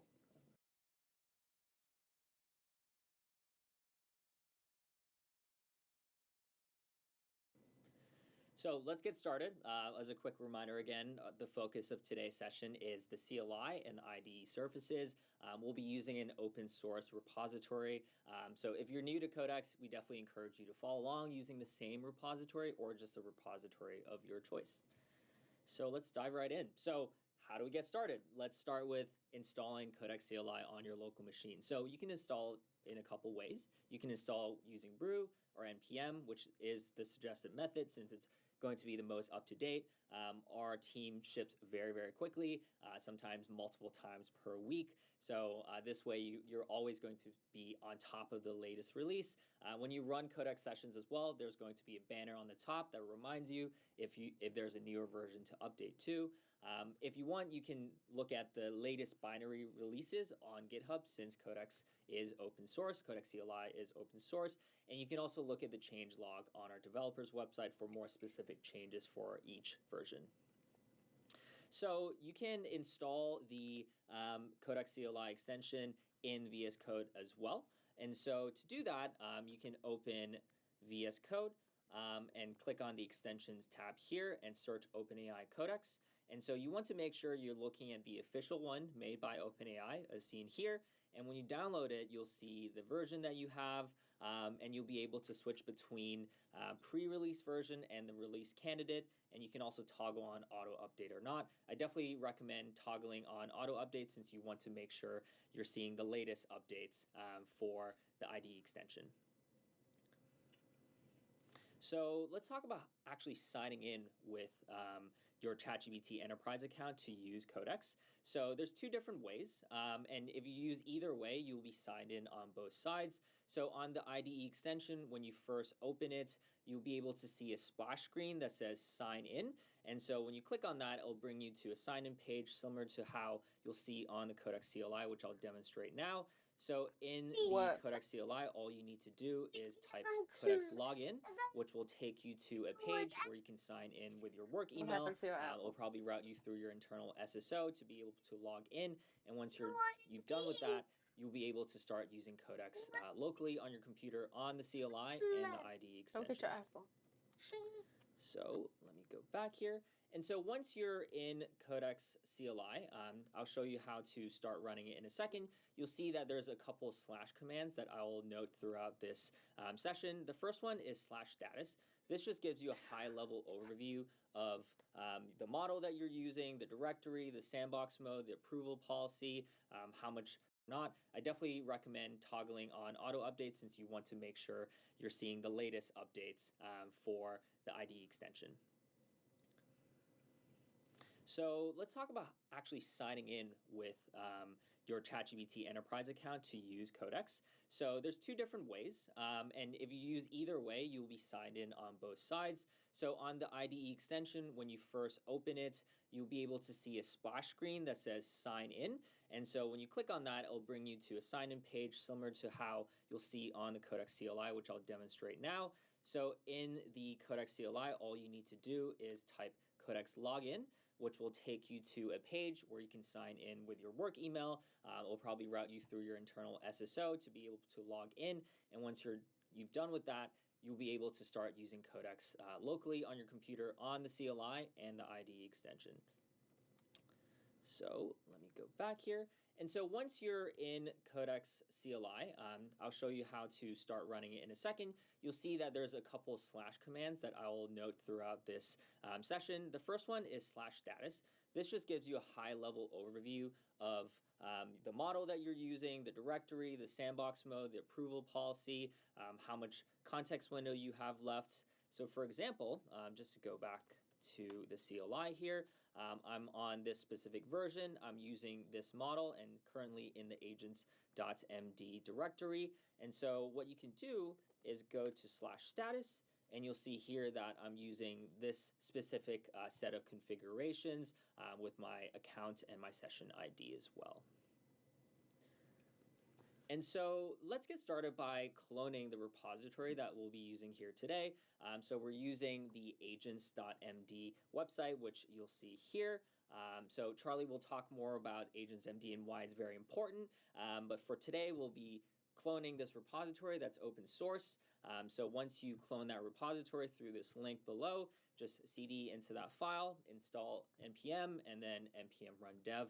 So you'll be able to run it locally. And I will do the same here as well, npm run dev. It's kind of meta.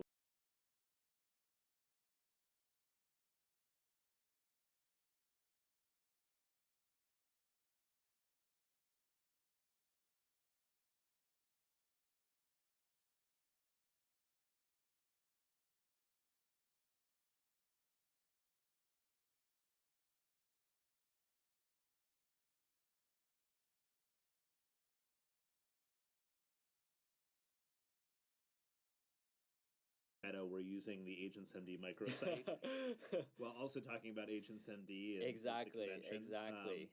But, you know, we want to hammer it with my account and my session ID as well. And so let's get started by cloning the repository that we'll be using here today. So we're using the agents.md website, which you'll see here. So Charlie will talk more about agentsmd and why it's very important. But for today, we'll be cloning this repository that's open source. So once you clone that repository through this link below, just cd into that file, install npm, and then npm run dev. So you'll be able to run it locally. And I will do the same here as well. Context window you have left. So for example, just to go back to the CLI here, I'm on this specific version. I'm using this model and currently in the agents.md directory. And so what you can do is go to /status, and you'll see here that I'm using this specific set of configuration ways. And if you use either way, you can help your team in these different areas. Even though we're starting with just the basics here, all of this is applicable throughout the software development lifecycle.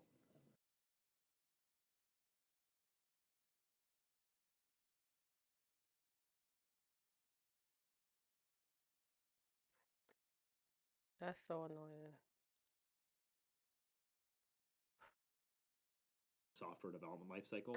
We broke it down into 7 phases that span planning and design all the way to documentation and maintenance.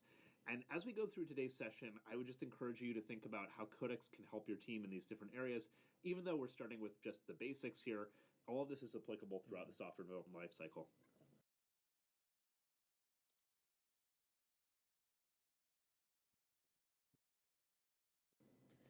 So let's get started.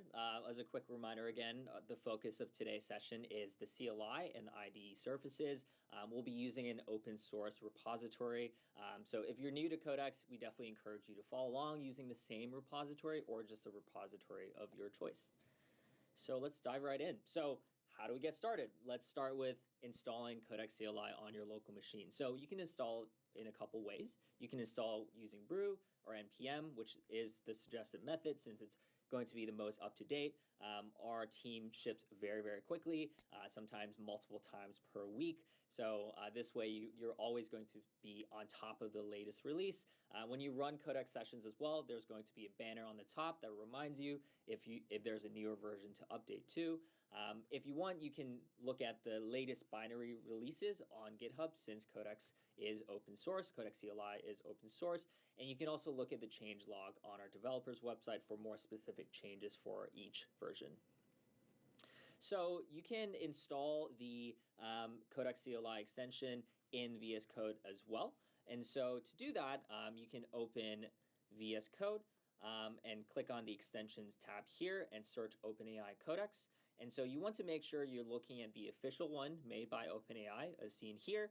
And when you download it, you'll see the version that you have, and you'll be able to switch between pre-release version and the release candidate. And you can also toggle on auto update or not. I definitely recommend toggling on auto update since you want to make sure you're seeing the latest updates for the IDE extension. So let's talk about actually signing in with your ChatGPT Enterprise account to use Codex. So there's 2 different ways, and if you use either way, you'll be signed in on both sides. So on the IDE extension, when you first open it, you'll be able to see a splash screen that says sign in. And so when you click on that, it'll bring you to a sign-in page similar to how you'll see on the Codex CLI, which I'll demonstrate now. So in the Codex CLI, all you need to do is type Codex login, which will take you to a page where you can sign in with your work email. It will probably route you through your internal SSO to be able to log in. And once you've done with that, you'll be able to start using Codex locally on your computer on the CLI and the IDE extension. So let me go back here. And so once you're in Codex CLI, I'll show you how to start running it in a second. You'll see that there's a couple slash commands that I will note throughout this session. The first one is /status. This just gives you a high-level overview of the model that you're using, the directory, the sandbox mode, the approval policy, how much context window you have left. So for example, just to go back to the CLI here, I'm on this specific version. I'm using this model and currently in the agents.md directory. And so what you can do is go to /status, and you'll see here that I'm using this specific set of configurations with my account and my session ID as well. And so let's get started by cloning the repository that we'll be using here today. So we're using the agents.md website, which you'll see here. So Charlie will talk more about agentsmd and why it's very important. But for today, we'll be cloning this repository that's open source. So once you clone that repository through this link below, just cd into that file, install npm, and then npm run dev. So you'll be able to run it locally. And I will do the same here as well, npm run dev. It's kind of meta. We're using the agent. Where should I put this? What's in this? Yeah. Shoot, that's not what I was trying to do. Code assist. What is that?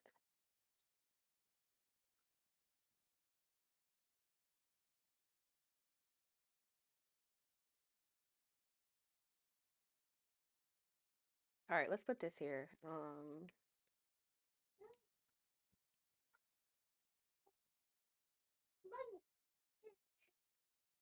Mm-hmm.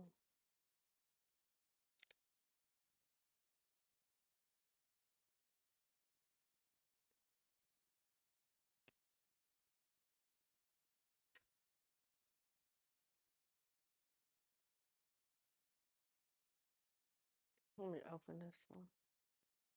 GitHub, OpenAI agents. Why y'all didn't just agents.md?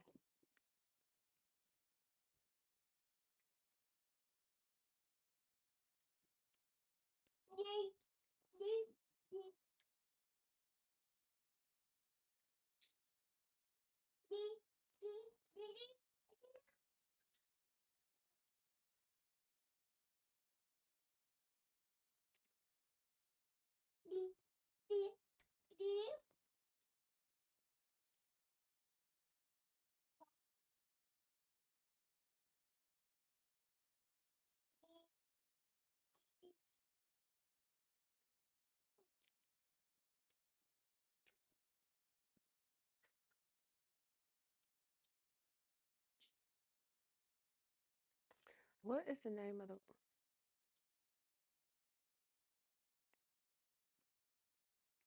open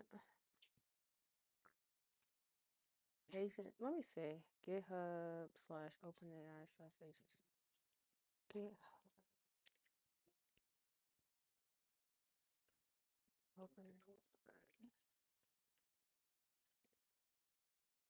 Is that how it was?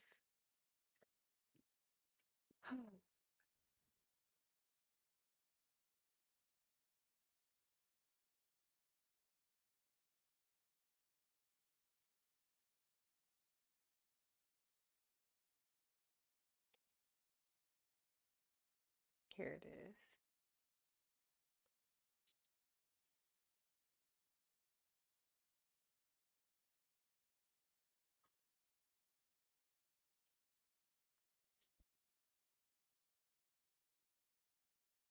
Wait, did it redirect?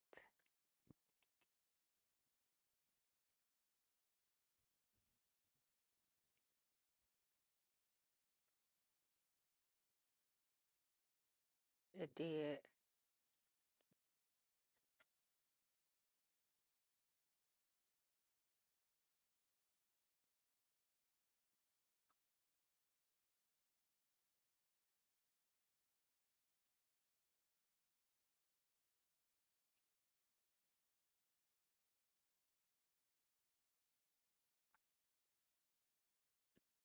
Okay, so maybe they just reassigned the project copy URL.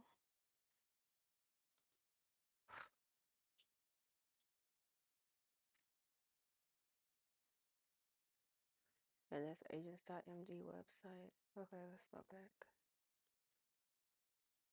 Awesome. So we've set up Agents MD and I'm running it locally now.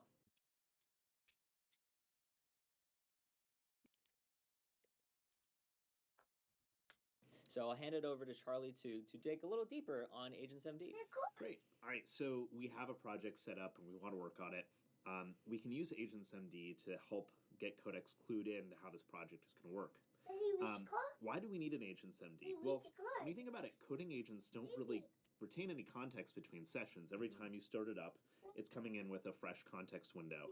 Agents MD ensures that the instructions that you want to give the agent to just give it the background, the TLDR on your project, are always loaded automatically. Codex will always load this file in if it's in the directory where you're starting Codex. You can use it basically as a lightweight README that allows your agent to quickly understand and get up to speed on your project and just get that context it needs to actually be able to do its work. So there are a few different ways that you can use Agents MD. You can create it with a /init command in the Codex CLI, and this will auto-generate a Agents MD file for you just in the directory where you're working. You can also create an Agents MD file in your Codex home folder, which is a global Agents MD. This is good for just kind of global configs that you always want Codex to adhere to, things like using specific tools that are, just things that you use, or different kind of ways you want the agent to act. You can also create different agents MD files within your project and even subdirectories within your project. And these are really good for giving repo-specific context. Usually we'll put one at the git root of the project that is kind of the starter place for Codex, because that's where we typically start up Codex. We might also include it in subdirectories for different services that just tell Codex as it goes into that directory, okay, here's what you're actually working on here. Here's the context that you need to pay attention to.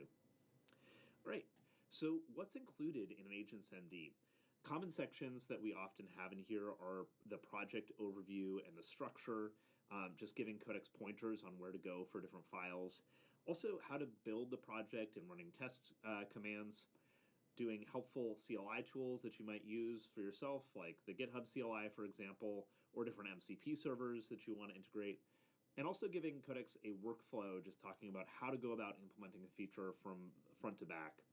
Lastly, you can include pointers to other task-specific guidance in different files for the agent, so that the agent can do progressive discovery as it wants to find out more about how to do things in your project. So some of the best practices that we recommend here. The first is to keep it brief and focused. If you include too many instructions, it can confuse the coding agent, and it won't know exactly what to pay attention to, or if they're conflicting, it can spend a lot of time figuring out how to resolve the conflicts. Most of OpenAI's Agents MD files, and we looked at the monorepo to figure this out, were less than 100 lines, so they really don't need to be that long. The second recommendation is to focus on unlocking agentic loops. So anytime you can give the agent feedback or a way to get feedback from tools like linters, tests, etc., and verify its work, it really accelerates how much the agent can do. And a good kind of intuition to build here is, after you run Codex, if you're finding that you run commands to say check did the code compile, or maybe grab screenshots or something like that, see if you can add those as different commands and instructions for Codex and have it just do that itself and unlock those loops. Next, we recommend continually updating the Agents MD file as Codex encounters mistakes that maybe it makes or kind of gotchas. So if you're watching Codex do a rollout and you see it took a really long time to derive the specific command it needed to run your test suite, for example, just add that command into your Agents MD next time and watch how Codex will pull that into its context and then run a lot faster. And then you can also point it to task-specific files, and we'll talk about this in the next section, but basically reference other .md files from the main Agents MD file. So just to look at an example of this, pointing Codex to task-specific docs, you can use Agents MD to tell Codex where else to look. Agents MD is always loaded into context, so it has to be kind of general. And what you could do is just add a section here that says task-specific documentation, and then call out different task-specific documents that are located in your repository. For example, we might have an execplans.md file for planning large tasks. We might have a frontend.md file that's specific for doing front-end tasks. We might have an architecture.md file that outlines specific architectural judgment calls that you need to make when you're doing a feature that requires large architectural changes. Codex will read this in the Agents MD, understand that it can call on these things in its context, and then if it needs to, it'll go and read the file and read it into its context, which allows it, again, to do progressive discovery on these things and kind of gear up to the different challenges you're giving it. So here's an example of providing a planning template with plans.md. You can use agents.md to point Codex to a plans.md file, and this is basically a template that tells the agent how to build out a plan for larger multi-step kind of projects that we want to take on. Codex will generate a markdown file using this exec plan as a template, and it can update this individual plan as a living document. So it'll go through and actually check things off a checklist and kind of update its progress here. And this helps Codex really run large refactors, do large kind of cross code-based sweeps, or work on multi-hour project tasks just more effectively by having a place where it can track how it executes and update as it progresses. I'll note you can also use MCP servers for this, but there's nothing like just having a markdown file for the model to read and having it checked into Git. It just makes it easy for the model to keep that context up to date. And you can see an example of using plans.md on the OpenAI cookbook, which I've linked to here as well. Agents MD is really a cheat sheet at the end of the day. And the example Charlie just mentioned with plans.md, one of our engineers was able to run a 10+ hour refactor with Codex, and it was successful in the end. So this is a great example of what you can use Codex for today. Yeah.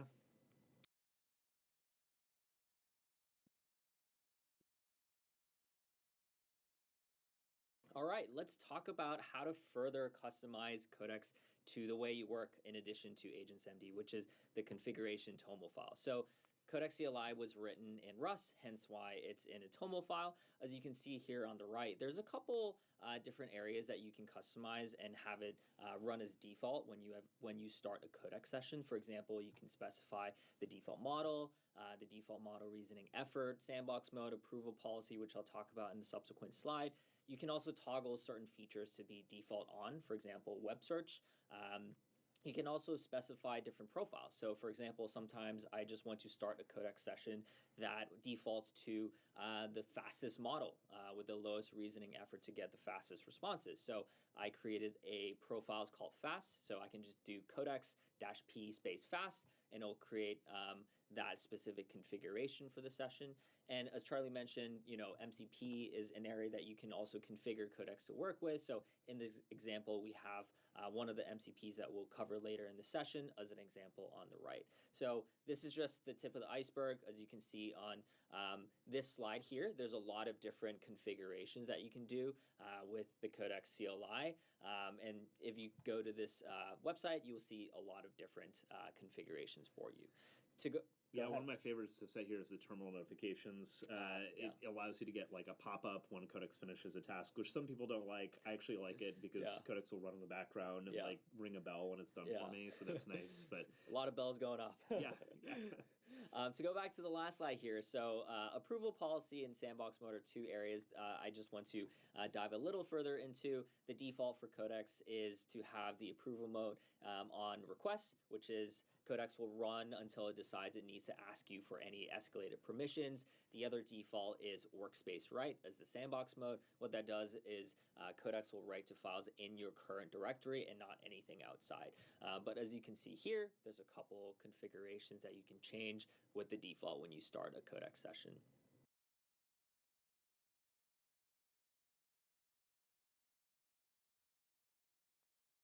Awesome. Let's turn it back over to Charlie to talk about prompting with Codex. All right, so similar to writing an AgentsMD file, your prompt is kind of the ultimate context which you want to give Codex, right? And so writing good prompt really determines kind of what you get out of Codex. There are a few tips here which we found to be kind of universally helpful. So the first is to use @mention to just point Codex to a file within your code base that you want to start focusing on. I use this a lot, and it doesn't necessarily have to be the file that you end up wanting to analyze or kind of like pull in, but a starting point to kind of anchor Codex where it can start then traversing all the code paths is really helpful. When we see the agent kind of go off the rails, a lot of times it's because it starts looking in a part of the code base where it's just not really relevant to what you're trying to do. So if you can anchor it with this, super helpful. The next recommendation is to start with small tasks before you move on to larger ones. So if you're new to prompting with a tool like Codex, smaller tasks are going to be easier for you to test out and kind of review to start. And as you get more comfortable, ramp up asking Codex to do kind of more and more tasks and larger units of work. But as a tip here, you can actually use Codex to help break tasks down, and it can do this by looking at your code base. So if you ask it to do kind of just a pure research effort to go look through your code base and figure out how it would implement a feature and break it into small tasks, it'll actually come up with very small units of work that you can then just prompt it to do and follow up on and follow along with. We always recommend including verification steps, so provide Codex with the steps to check its work, for example, running tests, linters, etc. If this isn't in your AgentsMD, it's good to include in your prompt. Another way to do this is just tell Codex, here are the requirements that you need to implement in order for this feature to be considered complete. And it can use that as kind of a yardstick to measure its progress as it works along. The next is, if you're debugging, which is one of the top use cases of Codex, just paste the full stack trace into Codex, give Codex the full kind of detail there, and it can use that to navigate your code base and figure out what's generating the error. Super, super helpful. As we mentioned before, you can customize how Codex does its work by using agents.md. And we also recommend that you try open-ended prompts. This can be great to just brainstorm ideas for feature improvements or how to improve performance. You can ask Codex kind of after you implement a feature, what would you consider building next? And Codex is actually really good at kind of looking at your code base and holistically considering, okay, here's what I would add. So there's more on the developer's website on this, and we encourage you to check out the prompting guide for Codex as well. A great thing Codex does as well is Codex CLI actually gives you next steps, suggested next steps when you ask it a prompt. So this is a great way for you to continue the brainstorm conversation, as you said. Yeah. So some great starter tasks. If you were to just try Codex today, explain the code base. Just write a quick README based on something that you're interested in the code base, or maybe another team's code base at your company. Use it for bug fixing. Just paste in the stack trace and have it work on fixing a bug for you. Have it expand test coverage. So take a look at a feature and ask it, which edge cases do we need to consider? Are there other things that we need to add in here to complete our test coverage? And it can build out those tests for you. And then also doing refactors across many files. So maybe we want to make a generic component that's kind of spread across multiple different implementations. Codex can look through and identify patterns, extract that component, and then make it kind of generic across all those different interfaces. It's really good at those kind of refactoring tasks. And one underrated area is writing documentation. Yeah. Engineers typically don't like doing that, so I love using Codex CLI to help me write the documentation that's needed. Keeps it up to date as you're building things. So let's take a look at this in the CLI of how you can send a read-only prompt and change the reasoning effort with Codex. If you're in the CLI, you can fire it up using Codex and then use /models to switch between low, medium, and high. Let me pull this up and show you what this looks like in VS Code. So I'm in VS Code, and I'm just going to pull open Codex in the side panel here. I have a few options down at the bottom. I can go and select if I want to work locally, which we're going to focus on today. But you can also actually run tasks in the cloud. So if you've connected Codex Cloud, you can have your agent spin up a cloud container, run multiple different iterations in parallel in those containers, and it's a great way to get different versions going. We can also switch the different modes that Codex has access to here. So for this, I'm just going to ask it about the code base. I'll put it into chat mode, but I can also put it into agent mode or agent full access mode or a custom configuration mode here. And then lastly, I can pick the different reasoning models, or the different models here, and also the reasoning level that I want Codex to use. This will be a pretty simple question. I'll just say, can you tell me about this project?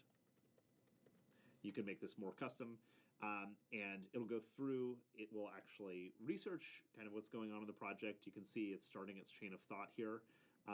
And once it gets going, working with this, we can see the steps that it's following. So it'll give us a summary of what it's trying. You can actually check out kind of the files that it's read down here. And when it's done, it'll produce a full summary for us to actually go and review here. One of the things that I love that's kind of a more advanced way of using this is actually asking it to look through the Git history. And it can use Git just like it would on the command line to figure out maybe who committed to this file or what were the recent changes that happened in the project. Super helpful way to get on board. Codex is a know-it-all historian. Yeah.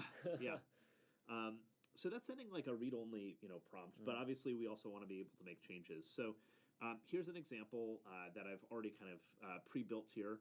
I wanted to create a simple HTML page called assets HTML that shows how the files in this Agents MV project are related. So we could generate a markdown file, or we could generate a whole documentation website. So let's generate a documentation website.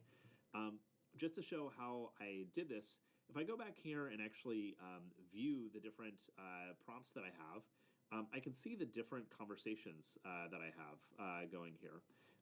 And if I go into this one, here's where we created the simple HTML site. I can see that it created this assets HTML file for me. I can click to open that in the side panel. And I can also go and see kind of the summary of the chain of thought. So Codex went and actually implemented this as a file here. If I pull it up here and grab it, it's in assets.html. You can just go to Chrome and show it. And if we pull it open in Chrome here, I can tab over to, if I tab over to Chrome here, let me get this going again here. Is it in? Right here. Oh, there we go. If I tab over to Chrome here, I can pull this open, and we have this file that's already kind of generated a really nice looking like documentation page for us here, where it's calling out kind of the different flows in the project, where all the different files do. Again, super simple example, but just kind of a quick run through of what Codex can generate really quickly for you. All right. So let's go back into the presentation here real quick. And there we go. So we can also send a prompt that makes further changes to the site. So not just kind of like documenting things, but like changing existing functionality. So that for this one, I can say, can you implement, next to the explore examples, view on GitHub buttons and maybe a download button, and another one to copy the page's markdown. So all I need to do this is open up a new conversation here. I'll just start a new chat and say, can you implement some hero buttons to download the repo, link to GitHub, and copy the markdown of the site. Let's kick that off there, and I'm actually going to pause this real quick. I'm going to switch it over into agent mode so that it can go and implement this for me, and then let me run this again here. So this will kick off Codex, and it will actually go and work on implementing these new buttons for us. It looks like it's exploring the files. It's reading kind of our hero file to figure out where we want to put that in there. One of the nice things about the IDE, it gives you these pills that kind of allow you to click and open up the file that Codex is referencing so you can follow along with it. It's come up with a planning task list here that kind of shows us how it's going to think through the different steps that it wants to work on. And then when it's done, it'll actually have added these buttons to the site for us. So it'll just go through there a little bit and kind of figure out exactly what it wants to add. Yeah. Okay, so we just wrapped up the task there, and then if we go over to check out AgentsMD in the browser now, you can see it's added a few different buttons here where we can download the repo, we can view it on GitHub, we can copy the markdown, etc. And Codex has just implemented that for us based off of a simple prompt there. So pretty cool how quickly we can just implement things with that.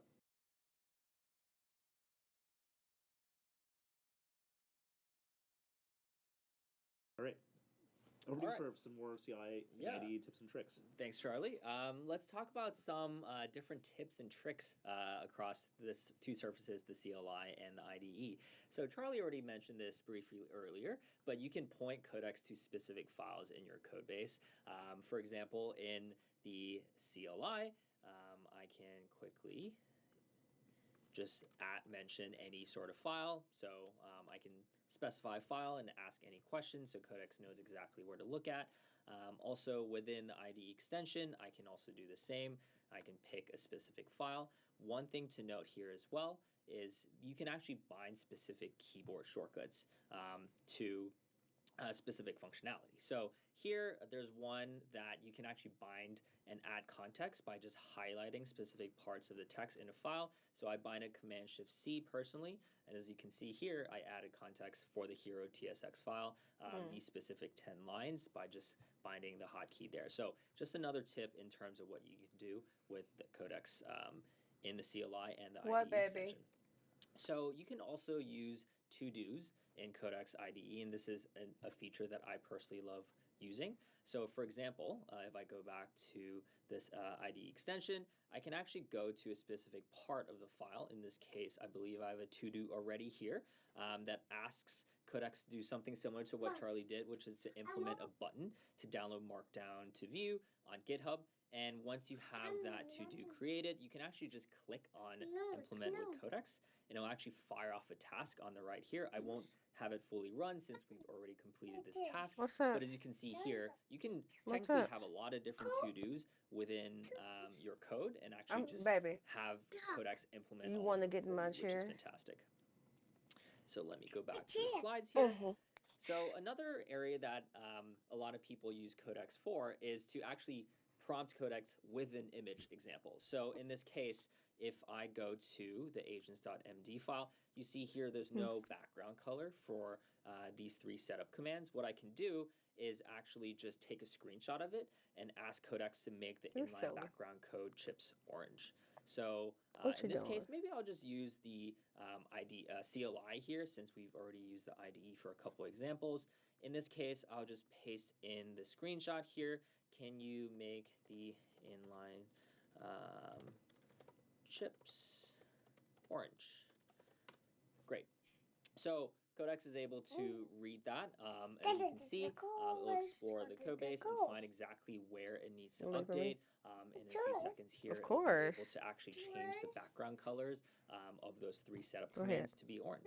Super I'm not helpful. getting Like up. anytime you find yourself trying No, to I gotta describe work. like which button Ah, you further hurt to my the toe. left or whatever, like Codex is supposed to modify, or like Exactly. you just give it an image that's able to understand the image and Exactly. make code changes based off of As that. you can see here, it added a couple lines, took out a line here. So if I actually go back, great, it was able to implement according to what I asked it to do, which is fantastic. So you can also do this in the IDE just to quickly show how that would work. You would just click on the plus and add image. As you can see here, I can specify the screenshot.png that I have on my desktop. Be careful, you hit your head. On the IDE extension. All right, so That's one okay, other great it's tip is okay, to it's okay. know how to resume a Codex session. So within the CLI, No when yelling. you quit a session, typically people want to sometimes go Stop, back to the session Justice. to continue the conversation, especially when You're there's gonna still get kicked out. I'm huge trying to amount work. of context remaining. So one thing Bye, you can baby. do is in the Codex See you later, CLI alligator. interface is just run Codex resume. And so what this will do is come back with all the previous conversations that you had with Codex, and you can actually just go specifically back to a conversation. In this case, I went back to this specific conversation, and I can just continue it. So this is Good just an night. example where, for example, I can just ask Codex to change the See chip you, code baby. to green after it changed it to orange. So Night. again, this is a very, very simple example of how you can resume conversations. Bye, bye, And as you baby. can see within Codex CLI, there is a session ID. So if you want to go back to a very specific session and not have to scroll through the Codex resume UI, you can just run the specific leaving command me? and it'll go back to that session. And Charlie already showed this earlier, but you can always go back within the IDE and search for a specific task and show that accordingly and continue the conversation. Yeah, as you can tell, context management is just so important to getting the right results out of there, and that session contains all of the context that you've given the model. So I use it a lot as kind of like, just almost like a mini project container for a specific aspect of a project that I'm working on. Put that back. Like I have a test session. That's trash. Put that back. Or I have like a set specific. You see, that's trash. Go put that back. Definitely very, very helpful. Another great tip is you can actually use Codex in the IDE extension to generate mermaid sequence diagrams. So this will show you how the processes operate with one another and in what order in the repo. So to show this in the IDE extension, I can go back, sorry, too many windows, and actually show you that I ran this earlier. So all I asked is provide me a clean mermaid sequence diagram for this code base, and it came back with a very concise sequence diagram that I can copy, I can download, and this is really great for complex repos. Awesome. So one other area that we briefly touched on earlier is web search is default to be off for Codex. And so what you can do in the config toml file is to have the web search request default to be true. If you don't have that in your config toml, you can also just pass in a configuration flag. So in this case, you can just ask Codex with enable web search request to add something like the latest news footer box that gives you the current article of the Next.js 15. And so this is just a quick example of how you can pass in specific configurations when you start a Codex session.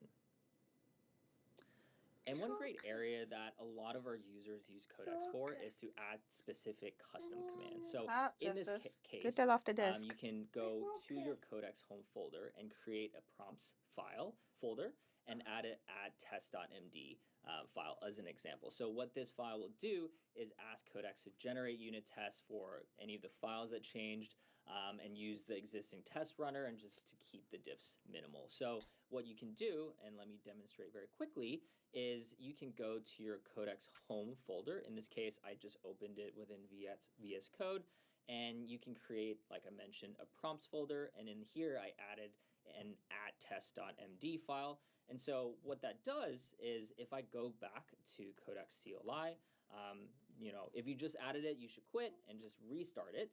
What you see is that if you type in prompts, you actually see the @test.md file here. So when you click enter, it'll actually pull in the exact instructions that you gave this markdown file and actually generate the unit test for any of the files that changed.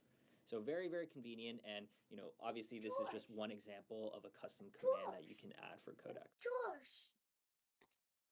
No, the chores. The chores. They did this. So let's move on to MCP. So MCP, as most people know here, it's really a protocol for connecting models to any sort of additional tools and context. So with Codex, we support standard I/O and also HTTP transport. And so here are just a couple examples of common MCP servers that a lot of our customers use. For example, people connect the Figma MCP server, so they can generate any sort of front-end designs based on mockups there. The Jira and linear MCPs are both very popular. So for example, you can see what tickets are assigned to you. You can have Codex actually create the code changes for you and update the ticket to done, for example. You can also use, for example, Context 7 to implement any third-party API callouts. And also the Datadog MCP server is hugely popular to diagnose any production issues as well. But as you know, there's a lot of different MCP servers out there, and Codex is able to connect to these servers for additional context. So here's just one example. We called it a cupcake MCP. This is a very simple example that we created just for this session. So what this does is just returns an example of how many cupcakes someone has ordered. Just a very simple example here. And to run that command and to add the MCP to Codex, what I'll do here, as you can see here, this is the generating unit tests that I did earlier. In this case, I'll just quit and start it again. And I copied in this command to add this cupcake MCP server. So with Codex, we made it very simple for you to just type in Codex MCP add and add in the parameters. And when I click enter, it added a global MCP server called cupcake MCP.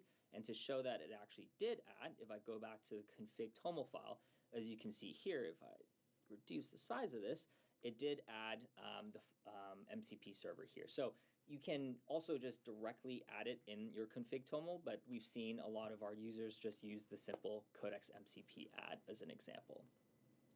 So to use one example on how to use the cupcake MCP, so we are going to ask Codex to add a section at the bottom of the AgentsMD page that just fetches Rachel's cupcake order. And very simple, I'll just use this to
Baby.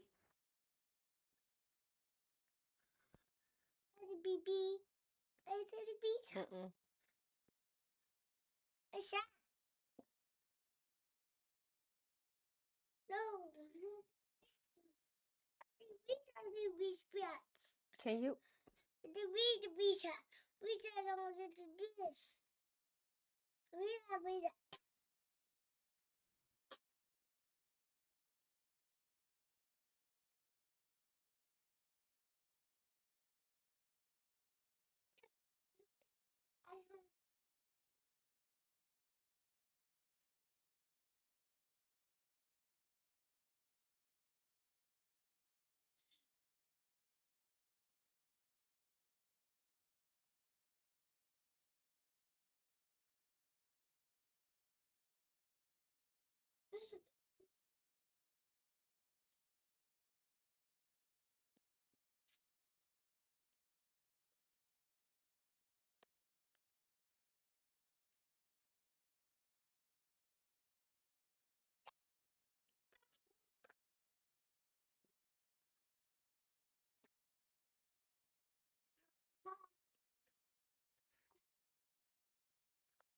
Oh, that's so annoying.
What? This car. I don't know. You gotta go look for them. This car. Go look for your racing cars. Okay. Wait. Your headphones? It's yours. It's yours. But your tablet is not charged. Here. Yeah, we gotta charge your tablet. It's yours. Where's your tablet? Here. Let me see your tablet. Where is it? Oh, right here.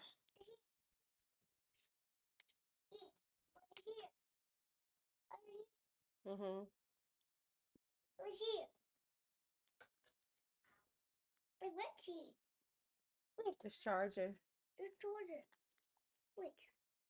No, you don't want these on until it's time for the It's yours.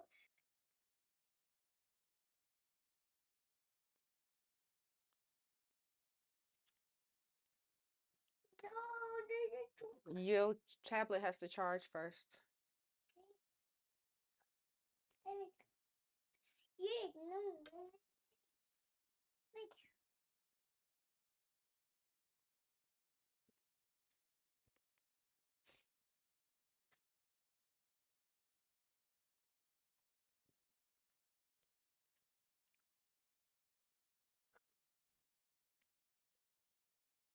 I feel like my screen not even making noise. It's not even on no more.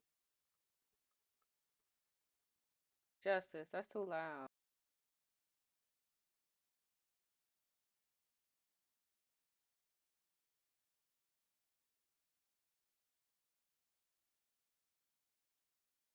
The severity of the issue, the description, all in a I don't know structured how long format. that's been And off. we could do a ton of stuff with this. For example, if we want to make an API request for every single issue that it finds, or we want to save each one to a database, we can build this into an app. We can run it in our CI/CD pipeline. It's a very simple but powerful kind of primitive to be able to do a lot of programmatic work with Codex. So what can we use to actually build with this? You can do things like security triage. You can make a test coverage bot. You can do a refactor and cleanup automation. You can do a release hygiene automation that creates change logs and readmes every time you mint a new release. All these things are kind of things you can just build into the software development lifecycle here. And on top of that, we can actually get a bit more advanced. Instead of just doing a single step workflow, we can build advanced multi-step workflows with the OpenAI Agents SDK and Codex. So OpenAI's Agents SDK helps us build agent handoffs and scope agent context and tooling to individual agents. And Codex can actually work as an MCP server within Agents SDK that basically makes it a tool that can be called by the agent. This is extremely powerful because we can use the Agents SDK to say, create a front end agent that's just focused on building front end, or a PM agent that's just focused on doing project management, or a back end engineer that just focuses on the back end. Give them each their own MCP tools, their own context, and tell them to hand off to one another. And because we're using the Agents SDK, we automatically get traces, which you can see on the side here, that shows how Codex is called, or the different agents are handing off to each other before they call Codex, and the context that they gave Codex before they asked it to write some code. We have a whole example in the OpenAI cookbook, but we think this is a really neat way to build out some of these longer controlled rollouts that we want to do for big refactors or big feature work. The next one I'll call out is on-prem code review. So similar to what we saw with the example with parsing JSON, you can build your own code review, the same as what is built into GitHub with Codex Cloud, just running in your own containers. This can be super useful if you're on-prem or if you have another SCM that's not GitHub. You can just build this there. Uses Codex's unique code review capabilities. You can use the exact same prompt that we include in the CLI and Codex Cloud. And you can use structured outputs to flag the different issues that it finds and just run in your own pipeline. Similar to that, you can go beyond doing code review and actually auto-fix CI. So if tests fail when you push up, something to your pull request, you can have Codex trigger based off of that, check out your branch, make a pull request back on top of that with a fix to make tests pass, and then just merge your PR from there and save a bunch of time that way. And then when we actually use on the Codex open source repo is triggering Codex whenever an issue gets created to auto-label the issue. This is pretty basic, but super, super helpful. Basically, we can use Codex to categorize the issues based off of a series of predefined labels. And this doesn't need to match any kind of like specific, text matching or anything like that. Codex can kind of understand the intent of the issue and use that to apply a label, which our team then uses to figure out how we're going to tackle the issue itself.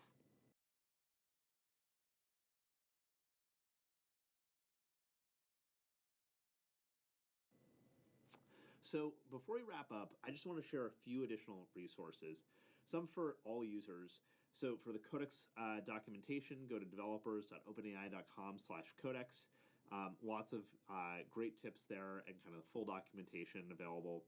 We also have a series of Codex cookbooks, which are guides that we've put together based off of our own kind of experience onboarding customers and experience from our engineers internally at OpenAI. And then also the Codex changelog, which captures all of the different features that are being added to Codex. As we mentioned, we're shipping pretty rapidly, so that updates pretty frequently.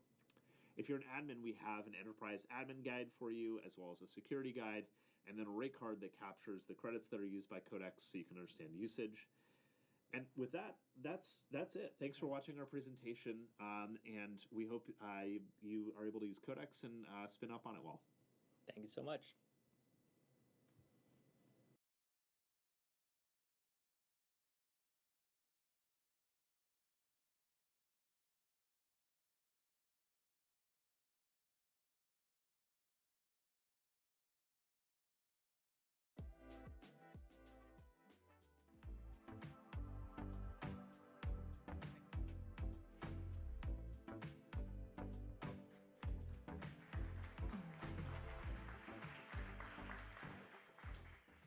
Hello. Hey everyone, I'm Boris. I'm a member of technical staff here at Anthropic, and I created Quad Code. And here to talk to you a little bit about some practical tips and tricks for using Quad Code. It's going to be very practical. I'm not going to go too much into the history or the theory or anything like this. And yeah, before we start, actually, can we get a quick show of hands? Who has used Quad Code before? Yeah, all right, that's what we like to see. For everyone that didn't raise your hand, I know you're not supposed to do this while people are talking, but if you can open your laptop and type this, and this will help you install Quad Code, just so you can follow along for the rest of the talk.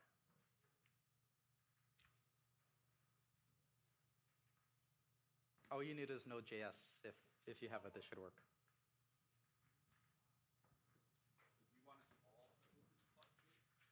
Yeah, you don't have to follow along, but if you don't have it yet, yeah, this is your chance to install it so you can follow along. So what is Quad Code? Quad Code is a new kind of AI assistant, and there's been different generations of AI assistants for coding.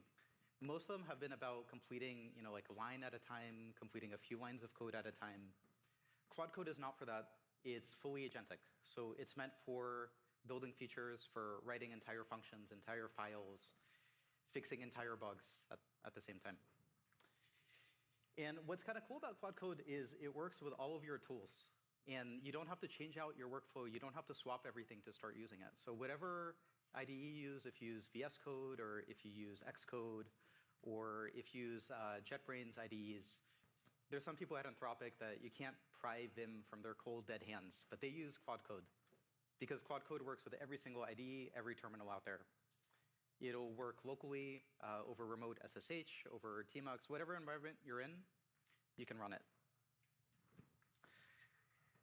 It's general purpose, and this is something where if you haven't used these kind of free-form coding assistants in the past, it can be kind of hard to figure out how to get started, because you open it up and you just see a prompt bar, and you might wonder, like, what do I do with this? What do I type in? It's a power tool, so you can use it for a lot of things, but also because it can do so much, we don't try to guide you towards a particular workflow, because really you should be able to use it however you want as an engineer.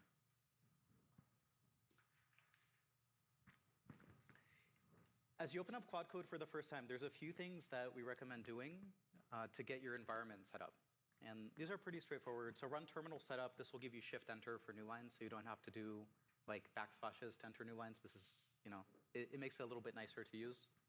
Do/theme to set light mode or dark mode or Daltonize themes. You can do /install GitHub app. So today we announced a GitHub app where you can mention Claude on any GitHub issue or pull request. So to install it, just run this command in your terminal. You can customize the set of allowed tools that you can use so you're not prompted for it every time. This is pretty convenient. For stuff that I'm prompted about a bunch, I'll definitely customize it in this way so I don't have to accept it every time. And something that I actually do is, for a lot of my prompts, I won't hand type them into Claude Code. If you're on macOS, you can go into your system settings, under accessibility is dictation, and you can enable it. And so something I do is you just hit like that dictation key twice, and you can just speak your prompt. And it helps a lot to have specific prompts. So this is actually pretty awesome. You can just talk to Claude Code and like you would another engineer, and you don't have to type a lot of code. So when you're starting out with Claude Code, it's so freeform and it can do everything. What do you start with? The thing I recommend above everything else is starting with code-based Q&A. So just asking questions to your code base. This is something that we teach new hires at Anthropic. So on the first day in technical onboarding, you learn about Claude Code, you download it, you get it set up, and then you immediately start asking questions about the code base. And in the past, when you were doing technical onboarding, it's something that taxes the team a lot. Right? You have to ask other engineers on the team questions. You have to look around the code, and this takes a while. You have to figure out how to use the tools. This takes a long time. With Claude Code, you can just ask Claude Code, and it'll explore the code base. It'll answer these kind of questions.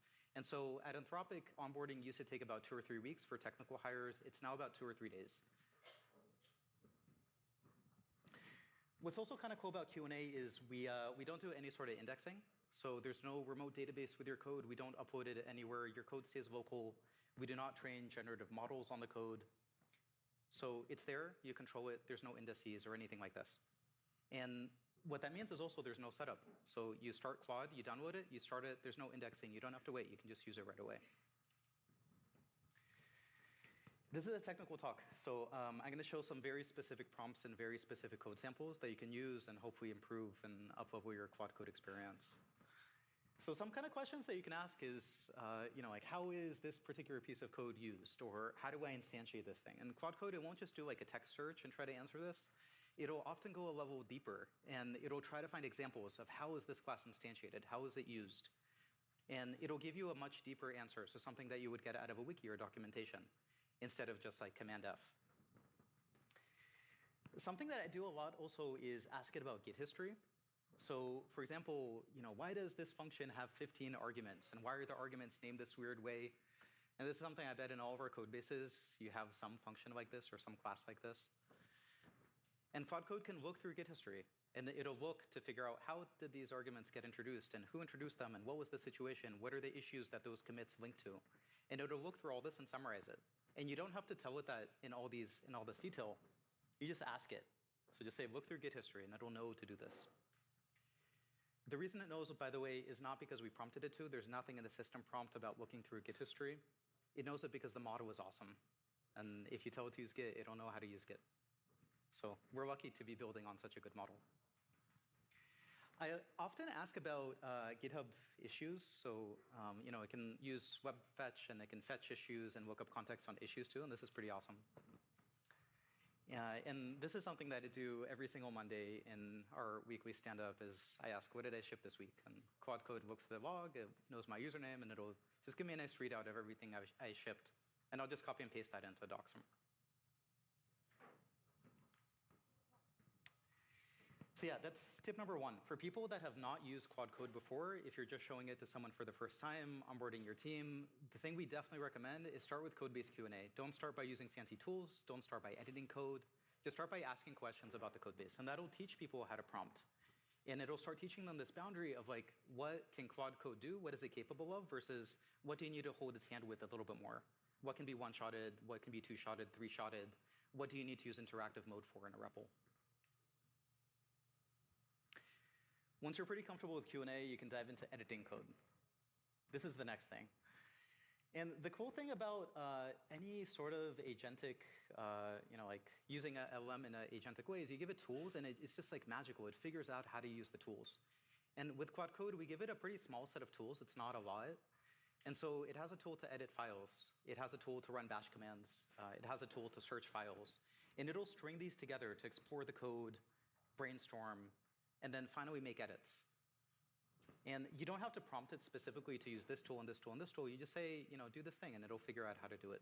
It'll string it together in the right way that makes sense for Claude Code. There's a lot of ways to use this. Something I like to do sometimes is before having Claude jump in to write code, I'll ask it to brainstorm a little bit or make a plan. This is something we highly recommend, and something I see sometimes is people, they take Claude Code and they ask it, hey, implement this enormous 3,000 line feature. And sometimes it gets this right on the first shot.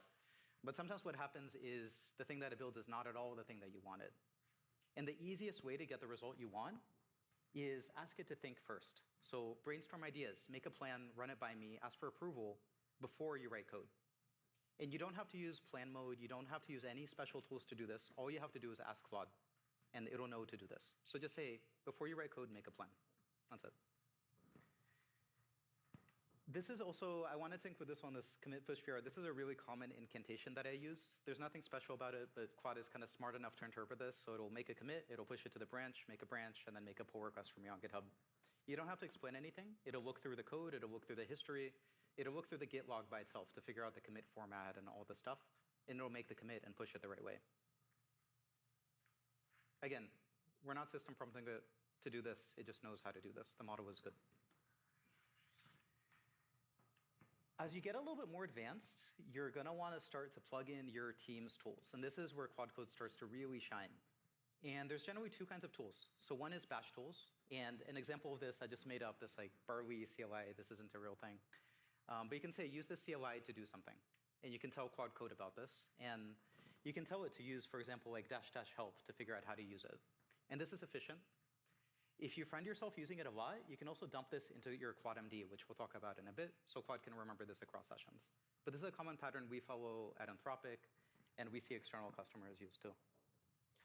And same thing with MCP. Claude Code can use batch tools, it can use MCP tools, so just tell it about the tools, and you can add the MCP tool, and you can tell it how to use it, and it'll just start using it. And this is extremely powerful, because when you start to use code on a new code base, you can just give it all of your tools, all the tools your team already uses for this code base, and Claude Code can use it on your behalf.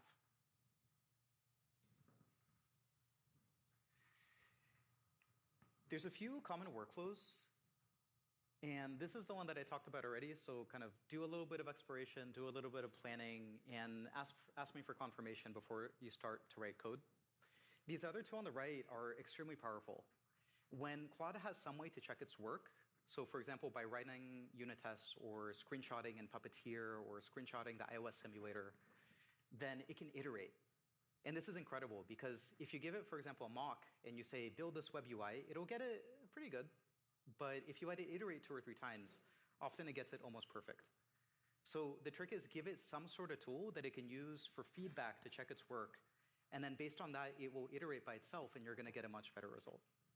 So for whatever your domain is, if it's unit test or integration test or screenshots for apps or web or anything, just give it a way to see its result and it'll iterate and get better. So these are the next steps. Teach Claude how to use your tools and figure out the right workflow. If you want Claude to jump in a code, if you want it to brainstorm a little bit, make a plan, if you want it to iterate, kind of have some sense of that so you know how to prompt Claude to do what you want. As you go deeper, beyond tools, you want to start to give Claude more context. And the more context, the smarter the decisions will be, because as an engineer working in a code base, you have a ton of context in your head about your systems and all the history and everything else. So there's different ways to give this to Claude. And as you give Claude more context, it'll do better. There's different ways to do this. The simplest one is what we call ClaudeMD. And Claude.md is the special file name. The simplest place to put it is in the project root. So the same directory you start Claude in, put a ClaudeMD in there. And that'll get automatically read into context at the start of every session. And essentially, the first user turn will include the ClaudeMD. You can also have a local ClaudeMD. And this one, you don't usually check into source control. So ClaudeMD, you should check into source control, share with your team so that you can write it once and share it with your team. This one, you don't check in. It's just for you. The kinds of things you put in QuadMD, it's like common bash commands, common MCP tools, architectural decisions, important files, anything that you would kind of typically need to know in order to work in this code base. Try to keep it pretty short, because if it gets too long, it's just going to use up a bunch of context, and it's usually not that useful. So just try to keep it as short as you can. And for example, in our code base, we have common bash commands, we have a style guide, we have a few core files, kind of things like that. All the other QuadMDs, you can put them in other nested child directories, and Claude will pull them in on demand. So these are the QuadMDs that will get pulled in automatically, but then also you can put QuadMDs in nested directories, and those will get automatically pulled when Claude works in those directories. And of course, if you're a company, maybe you want a QuadMD that's shared across all the different code bases, and you want to manage it on behalf of your users, and you can put it in your enterprise root, and that'll get pulled in automatically. There's a ton of ways to pull in context. I actually had a lot of trouble putting this slide together just to communicate the breadth of ways you can do this. But QuadMD is pulled in automatically. You can also use slash commands. So this is .quad/commands, and this can be in your home directory, or it can be checked into your project. And this is for slash commands. And over here, we have a few examples of the slash commands that we have in Claude Code itself. And so for example, if you're in the Claude Code repo, and you see issues getting labeled, that's actually this workflow running here. It's labeled GitHub issues. And we have a GitHub action running, the same one we talked about this morning, where Claude Code will run this command, and it's just a slash command. It'll run, and it'll label the issues, so humans don't have to. It just saves us a bunch of time. And of course, you can @mention files to pull them into context. And like I said before, QuadMDs in a nested directory get pulled in when Claude works in that directory. So give Claude more context, and it's definitely worth taking the time to tune context. You can run it through a prompt improver, consider who the context is for, if you want to pull it in every time, if you want to pull it in on demand, if you want to share it with a team, if it's a personal preference, definitely take the time to tune it. This will improve performance dramatically if you do it right. As you get more advanced, you're going to want to think about this a little bit more, this kind of hierarchy of different ways to pull in everything. So like not just QuadMD, but also config and kind of everything about Claude you can pull in this hierarchical way. So projects are specific to your Git repo, and this you can check in, or you can make it just for you. You can also have global configs that are across all your projects, or you can have enterprise policies. And this is essentially a global config that you roll out for all of your employees, everyone on your team automatically. And this slide is like pretty information dense, but the point is this applies to a lot of stuff. So you can do this for slash commands. You can do it for permissions. So for example, if you have a bash command that you would run for all your employees, like all your employees use this like test command, for example, you can actually just check it into this enterprise policies file. And then any employee, when they run this command, it will be auto-approved, which is pretty convenient. And you can also use this to block commands. So for example, let's say there's a URL that should never be fetched. Just add it to this config, and that'll make it so an employee cannot override it, and that URL can never be fetched. So pretty convenient both to unblock people and also just to keep your code base safe. And then same thing for MCP servers. Have an MCP JSON file, check it into the code base. That way, anytime someone runs Claude Code in your code base, they'll be prompted to install the MCP servers and share it with the team. If you're not sure which of these to use, this is like a kind of an insane matrix because we support a lot of stuff, and engineer workflows are very flexible, and every company is different, so we kind of want to support everything. So if you're not sure how to get started, I would recommend start with shared project context. You write this once, and then you share it with everyone on the team, and you get this kind of network effect where someone does a little bit of work and everyone on the team benefits. There's a lot of tools built into Claude to manage this. So as an example, if you run /memory, you can see all the different memory files that are getting pulled in. So maybe I have an enterprise policy, I have my user memory, I have project QuadMD, and then maybe there's a nested QuadMD that's only pulled in for certain directories. And then similarly, when you do /memory, you can edit particular memory files. When you type # to remember something, you can pick which memory you want it to go to.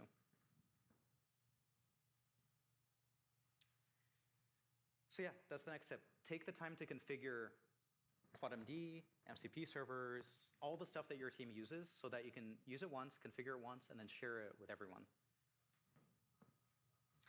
An example of this is in our apps repo for Anthropic. This is like the repo that we have all of our web and apps code in.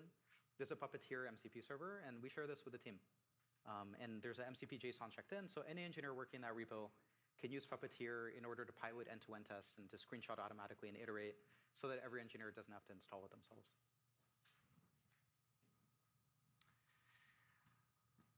This is a talk about pro tips. I just want to take a quick interlude to talk about some common key bindings that people may not know. It's very hard to build for terminal. It's also very fun.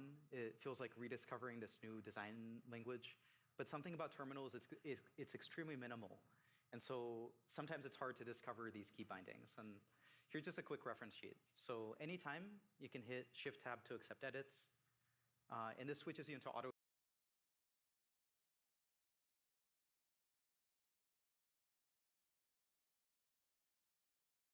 accept edits mode. So bash commands still need approval, but edits are auto-accepted.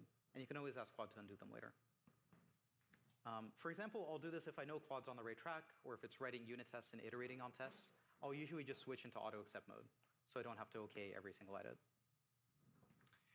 Anytime you want Claude to remember something, so for example, if it's not using a tool correctly and you want it to use it correctly from then on, just type the pound sign and then tell it what to remember, and it'll remember it. It'll incorporate it into CloudMD automatically. If you ever want to drop down to bash mode, so just run a bash command, you can hit the exclamation mark and type in your command. That'll run locally, but that also goes into the context window, so Claude will see it on the next turn. And this is pretty good for long-running commands if you know exactly what you want to do, or any command that you want to get into context. And Claude will see the command and the output. You can mention files and folders. Anytime you can hit escape to stop what Claude is doing. No matter what Claude is doing, you can always safely hit escape. It's not going to corrupt the session. It's not going to mess anything up. So maybe Claude is doing a file edit. I'll hit escape. I'll tell it what to do differently.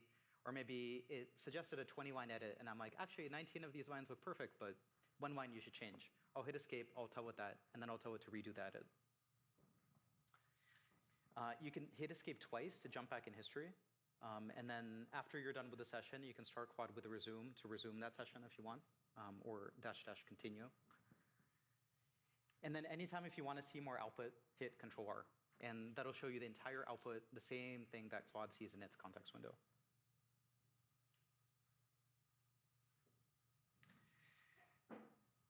The next thing I want to talk about is the Claude Code SDK. So we talked about this at the top. Right after this, Sid is doing a session, I think just across the hallway, and he's going to go super deep on the SDK.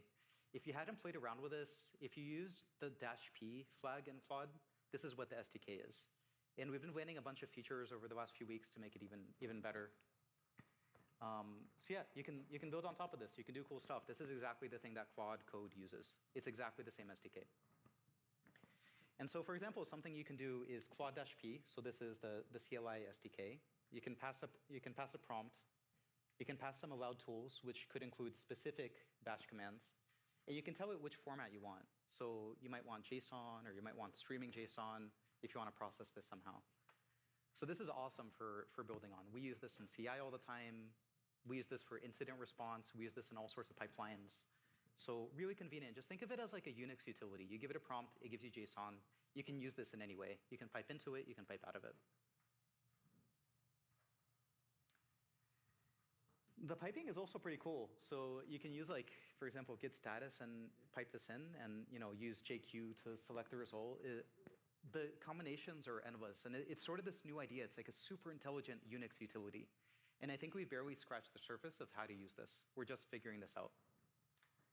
You can read from like a GCP bucket, read like a giant log and pipe it in and tell Claude to figure out what's interesting about this log. Most of them have been about complete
Okay, I'm back.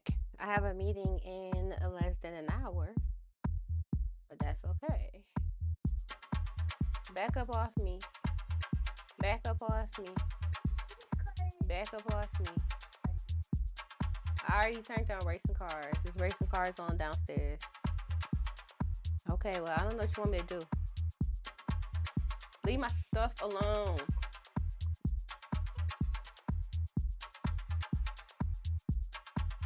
You got 1,000 plates downstairs. If you don't get out my face talking about eat.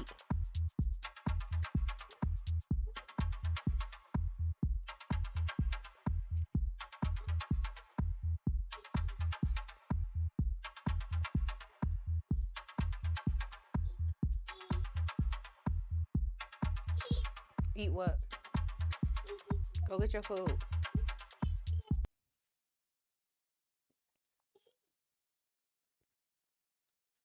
Hello. Hey everyone, I'm Boris. I'm a member of technical staff here at Anthropic, and I created Quad Code. And here to talk to you a little bit about some practical tips and tricks for using Quad Code. It's going to be very practical. I'm not going to go too much into the history or the theory or anything like this. And yeah, before we start, actually, can we get a quick show of hands? Who has used Quad Code before? Yeah, all right, that's what we like to see. For everyone that didn't raise your hand, I know you're not supposed to do this while people are talking, but if you can open your laptop and type this. npm install. And this will help you install Quad Code, just so you can follow along for the rest of the talk.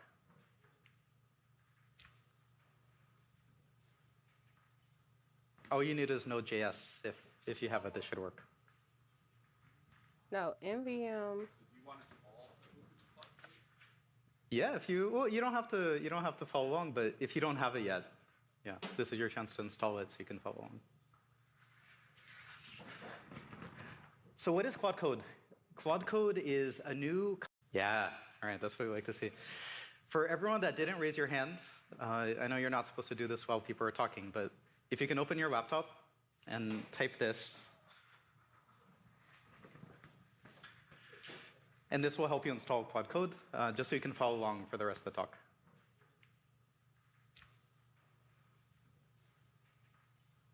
All you need is Node.js. If you have it, this should work.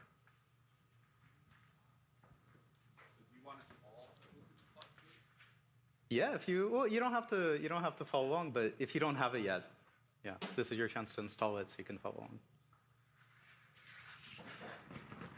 So what is Quad Code? Quad Code is a new kind of AI assistant, and there's been different generations of AI assistants for coding. Most of them have been about completing, like a line at a time, completing a few lines of code at a time. Quad Code is not for that. It's fully agentic. So it's meant for building features, for writing entire functions, entire files, fixing entire bugs at the same time. And what's kind of cool about Quad Code is it works with all of your tools. And you don't have to change out your workflow. You don't have to swap everything to start using it. So whatever IDE you use, if you use VS Code, or if you use Xcode, or if you use JetBrains IDEs, there's some people at Anthropic that you can't pry Vim from their cold, dead hands, but they use Quad Code. Because Quad Code works with every single IDE, every terminal out there. It'll work locally, over remote SSH, over tmux, whatever environment you're in, you can run it. It's general purpose, and this is something where if you haven't used these kind of free-form coding assistants in the past, it can be kind of hard to figure out how to get started, because you open it up and you just see a prompt bar, and you might wonder, like, what do I do with this? What do I type in?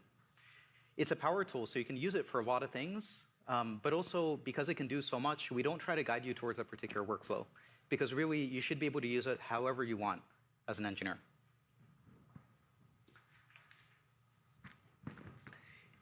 As you open up Quad Code for the first time, there's a few things that we recommend doing to get your environment set up. And these are pretty straightforward. So run terminal setup. This will give you Shift-Enter for new lines, so you don't have to do like backslashes to enter new lines. This is, it makes it a little bit nicer to use. Do /theme to set light mode or dark mode or Daltonize themes.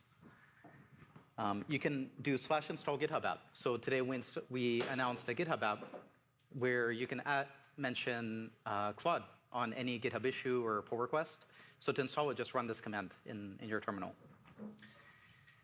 You can customize the set of allowed tools that you can use so you're not prompted for it every time. This is pretty convenient. For stuff that I'm prompted about a bunch, I'll definitely customize it in this way so I don't have to accept it every time. And something that I actually do is, for a lot of my prompts, I won't hand type them into Claude Code. If you're on macOS, you can go into your system settings, under accessibility is dictation, and you can enable it. And so something I do is you just hit like that dictation key twice, and you can just speak your prompt. And it helps a lot to have specific prompts. So this is actually pretty awesome. You can just talk to Claude Code and like you would another engineer, and you don't have to type a lot of code. So when you're starting out with Claude Code, it's so freeform and it can do everything. What do you start with? The thing I recommend above everything else is starting with code-based Q&A. So just asking questions to your code base. This is something that we teach new hires at Anthropic. So on the first day in technical onboarding, you learn about Claude Code, you download it, you get it set up, and then you immediately start asking questions about the code base. And in the past, when you were doing technical onboarding, it's something that taxes the team a lot, right? You have to ask other engineers on the team questions. You have to look around the code, and this takes a while. You have to figure out how to use the tools. This takes a long time. With Claude Code, you can just ask Claude Code, and it'll explore the code base. It'll answer these kind of questions. And so at Anthropic, onboarding used to take about 2 or 3 weeks for technical hires. It's now about 2 or 3 days. What's also kind of cool about Q&A is we don't do any sort of indexing. So there's no remote database with your code. We don't upload it anywhere. Your code stays local. We do not train generative models on the code. So it's there. You control it. There's no indices or anything like this. And what that means is also there's no setup. So you start Claude, you download it, you start it. There's no indexing. You don't have to wait. You can just use it right away. This is a technical talk. So I'm going to show some very specific prompts and very specific code samples that you can use and hopefully improve and up-level your Claude Code experience. So some kind of questions that you can ask is, like how is this particular piece of code used? Or how do I instantiate this thing? And Claude Code, it won't just do like a text search and try to answer this. It'll often go a level deeper, and it'll try to find examples of how is this class instantiated? How is it used? And it'll give you a much deeper answer, so something that you would get out of a wiki or documentation, instead of just like Command F. Something that I do a lot also is ask it about Git history. So for example, why does this function have 15 arguments? And why are the arguments named this weird way? And this is something I bet in all of our code bases, you have some function like this or some class like this. And Claude Code can look through Git history, and it'll look to figure out how did these arguments get introduced, and who introduced them, and what was the situation, what are the issues that those commits link to. And it'll look through all this and summarize it. And you don't have to tell it that in all this detail. You just ask it. So just say, look through Git history, and it'll know to do this. The reason it knows, by the way, is not because we prompted it to. There's nothing in the system prompt about looking through Git history. It knows it because the model is awesome. And if you tell it to use Git, it'll know how to use Git. So we're lucky to be building on such a good model.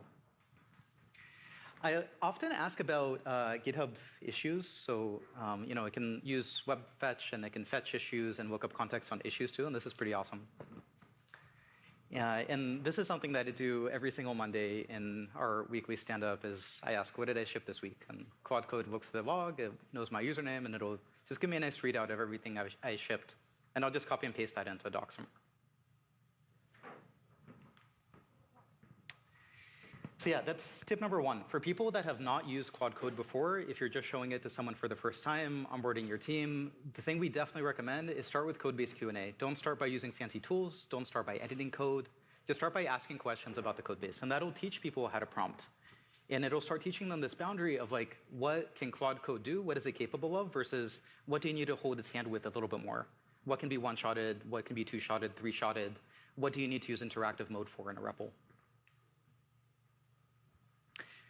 Once you're pretty comfortable with Q&A, you can dive into editing code. This is the next thing. And the cool thing about any sort of agentic, like using a LLM in an agentic way is you give it tools, and it's just like magical. It figures out how to use the tools. And with Claude Code, we give it a pretty small set of tools. It's not a lot. And so it has a tool to edit files. It has a tool to run bash commands. It has a tool to search files. And it'll string these together to explore the code, brainstorm, and then finally make edits. And you don't have to prompt it specifically to use this tool and this tool and this tool. You just say, do this thing, and it'll figure out how to do it. It'll string it together in the right way that makes sense for Claude Code. There's a lot of ways to use this. Something I like to do sometimes is before having Claude jump in to write code,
CloudMD is pulled in automatically. You can also use slash commands. So this is .claude/commands, and this can be in your home directory, or it can be checked into your project. And this is for slash commands. And over here, we have a few examples of the slash commands that we have in Claude Code itself. And so, for example, if you're in the Claude Code repo and you see issues getting labeled, that's actually this workflow running here. It's labeled GitHub issues. And we have a GitHub action running, the same one we talked about this morning, where Claude Code will run this command, and it's just a slash command. It'll run, and it'll label the issues, so humans don't have to. It just saves us a bunch of time. And of course, you can @mention files to pull them into context. And like I said before, CloudMDs in a nested directory get pulled in when Claude works in that directory. So give Claude more context, and it's definitely worth taking the time to tune context. You can run it through a prompt improver, consider who the context is for, if you want to pull it in every time, if you want to pull it in on demand, if you want to share it with a team, if it's a personal preference, definitely take the time to tune it. This will improve performance dramatically if you do it right.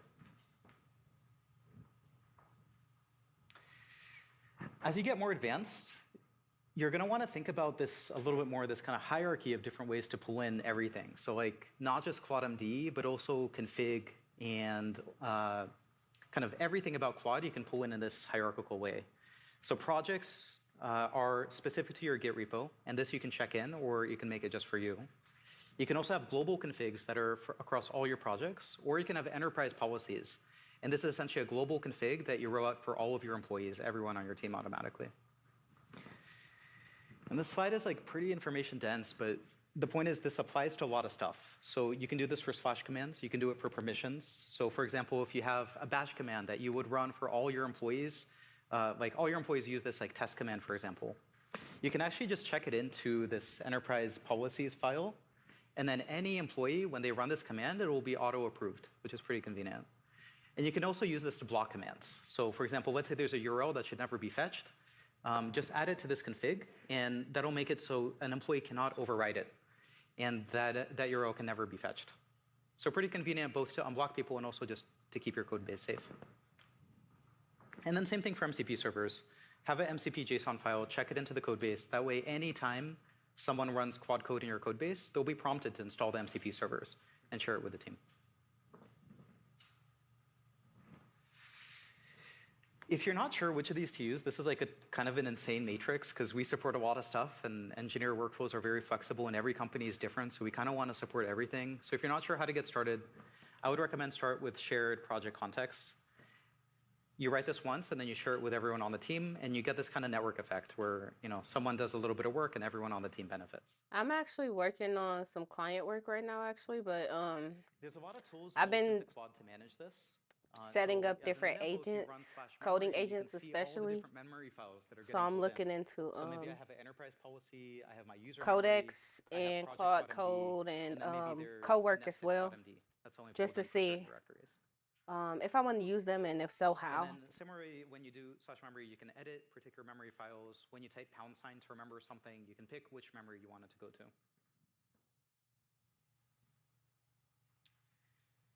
So yeah, that's the next step. Take the time to configure CloudMD, MCP servers, all the stuff that your team uses so that you can use it once, configure it once, and then share it with everyone. An example of this is in our apps repo for Anthropic. This is like the repo that we have all of our web and apps code in. There's a Puppeteer MCP server, and we share this with the team. And there's an MCP JSON checked in, so any engineer working in that repo can use Puppeteer in order to pilot end-to-end tests and to screenshot automatically and iterate so that every engineer doesn't have to install it themselves.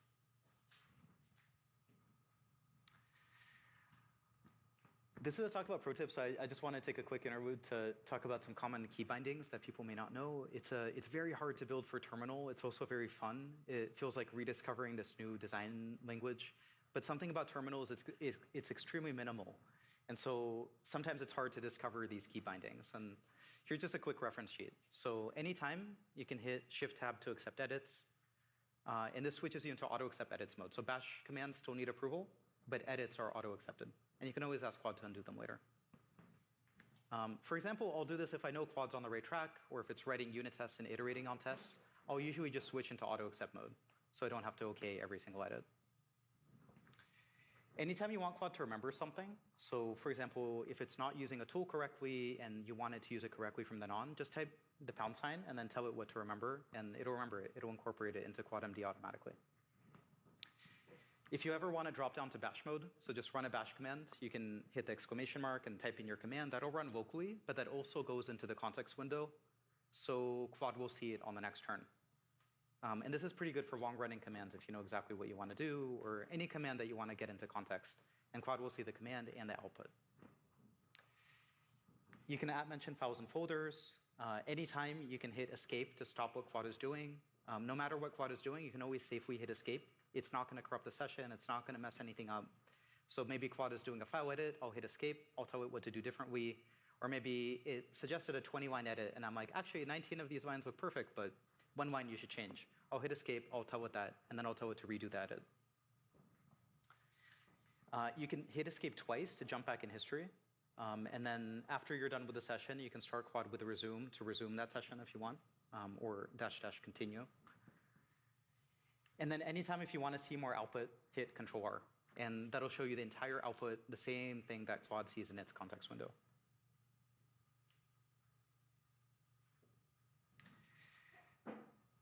The next thing I want to talk about is the Claude Code SDK. So we talked about this at the top. Right after this, Sid is doing a session, I think just across the hallway, and he's going to go super deep on the SDK.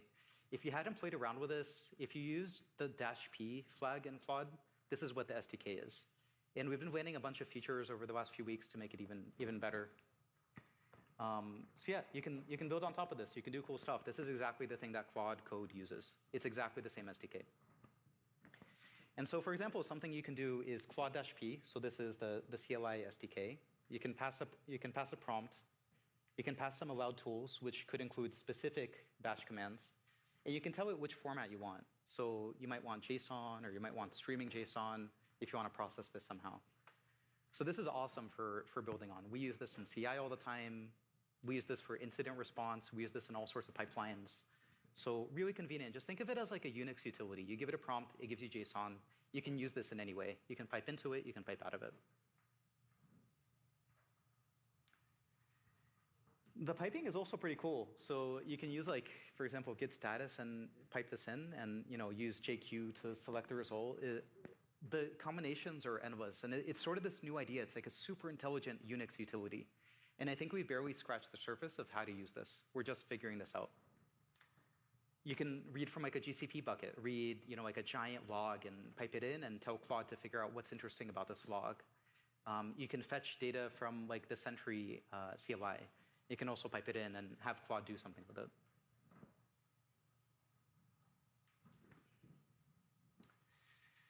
The final thing, and this is probably like the most advanced use cases we see, I'm sort of a Claude normie. So I'll have usually like one Claude running at a time, and maybe I'll have like a few terminal tabs for a few different repos running at a time. When I look at power users in and out of Anthropic, almost always they're going to have like SSH sessions. They'll have like tmux tunnels into their Claude sessions. They're going to have a bunch of checkouts of the same repo so that they can run a bunch of Claudes in parallel in that repo. Or they're using Git work trees to have some kind of isolation as they do this. And we're actively working on making this easier to use, but for now, like these are some ideas for how to do more work in parallel with Claude. You can run as many sessions as you want, and there's a lot that you can get done in parallel. So yeah, that's it. I wanted to also leave some time for Q&A. So I think this is the last slide that I have. And yeah, if folks have questions, there's mics on both sides. And yeah, we'd love to answer any questions.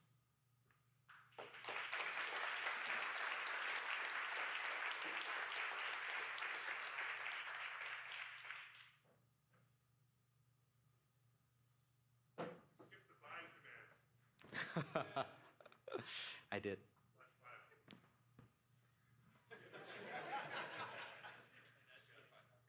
Hey, Boris. Thanks for building Cloud Code. And I was wondering what was the hardest implementation, like part of the implementation for you of building it? I think there's a lot of tricky parts. I think one part that is especially tricky is the things that we do to make bash commands safe. Bash is inherently pretty dangerous, and it can change system state in unexpected ways. But at the same time, if you have to manually approve every single bash command, it's super annoying as an engineer, and you can't really be productive because you're just constantly approving every command. And just kind of navigating how to do this safely in a way that scales across the different kinds of code bases people have, because not everyone runs their code in a Docker container, was pretty tricky. And essentially the thing we landed on is there's some commands that are read-only. There's some static analysis that we do in order to figure out which commands can be combined in safe ways. And then we have this pretty complex tiered permission system so that you can allow list and block list commands at different levels. Hi, Boris. You mentioned giving an image to Claude Code, which made me wonder if there's some sort of multimodal functionality that I'm not aware of. Are you just pointing it at an image on the file system or something? Yeah, so Claude Code is fully multimodal. It has been from the start. It's in a terminal, so it's a little hard to discover. But yeah, you can take an image and just drag and drop it in. That'll work. You can give it a file path. That'll work. You can copy and paste the image in, and that works too. So I'll use this pretty often for if I have like a mock of something, I'll just drag and drop in the mock. I'll tell it to implement it. I'll give it a puppeteer server so it can iterate against it. And yeah, it's just fully automated. Hey, why did you build a CLI tool instead of an IDE? Yeah, it's a good question. I think there's probably two reasons. One is we started this at Anthropic, and at Anthropic, people use a broad range of IDEs. And some people use VS Code, other people use Zed or Xcode or Vim or Emacs. And it was just hard to build something that works for everyone. And so terminal is just the common denominator. The second thing is at Anthropic, we see up close how fast the model is getting better. And so I think there's a good chance that by the end of the year, people aren't using IDEs anymore. And so we want to get ready for this future, and we want to avoid over-investing in UI and other layers on top, given that the way the models are progressing, it may not be useful work pretty soon. Yeah. How much have you, I don't know if this is this on? How much have you used Claude Code for machine learning modeling and almost that auto ML experience? I was curious what the experience has been so far with that. Yeah, I think the question was how much are we using Claude Code for machine learning and modeling? We actually use it for this a bunch. So both engineers and researchers at Anthropic use Claude Code every day. I think about 80% of people at Anthropic that are technical use Claude Code every day. And hopefully you can see that in the product and kind of the amount of love and dogfooding we've put into it. But this includes researchers who use tools like the notebook tool to edit and run notebooks. Okay, very cool. Thank you. Yep. All right, I think that's it. Thanks.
I'm tired of working. My brain hurts.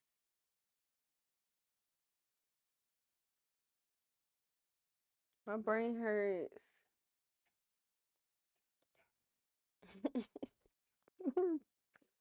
Nobody understands my pain.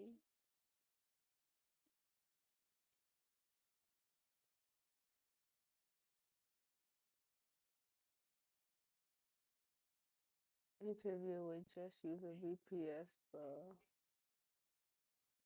OpenClaw version. I'm gonna save this, but I'm not gonna watch it right now. I have so much more work to do.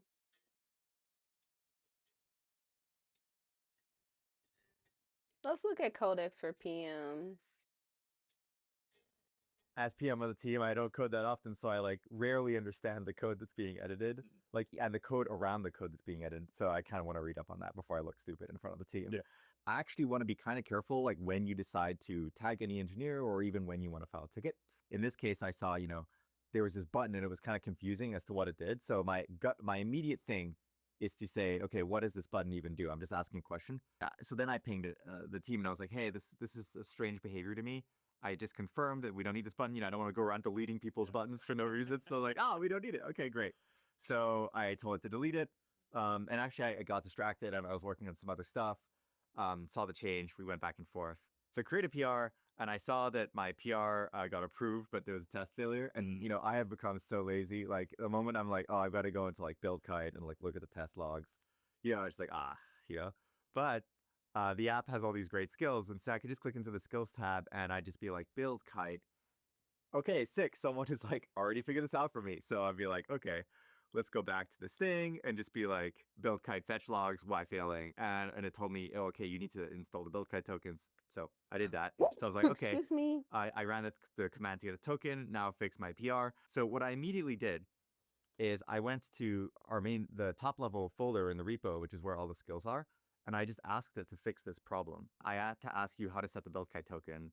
I don't want you to have to do that next time. So, read the rollout, reflect on what might fix it, and like update the skill. I probably could have just said update the skill, but I feel like kind of helping it like know how to think through it results in higher quality, especially because I'm often using Codex on low, which I think is like an underrated technique.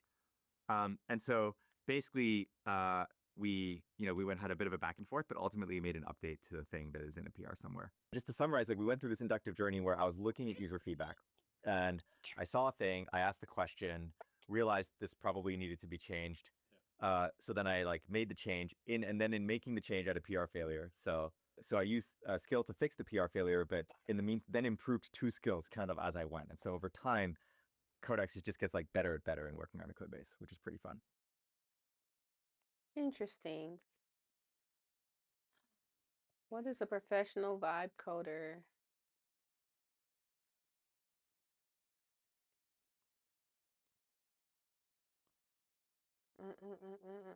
They gonna put ads in open there in ChatGPT. What, baby? What do you want to watch? Mommy. What?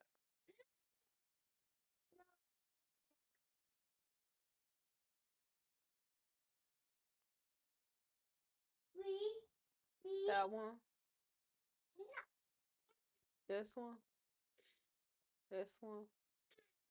This one?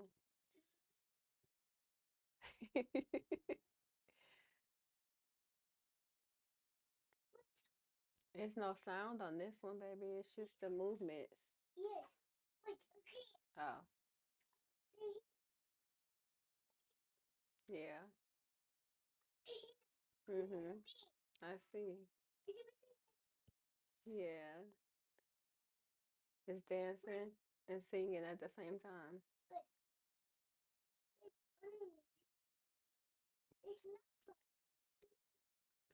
Okay, it's taking a nap. Let me go back to what I was doing, okay? Oh boy, I need the cheat code to life.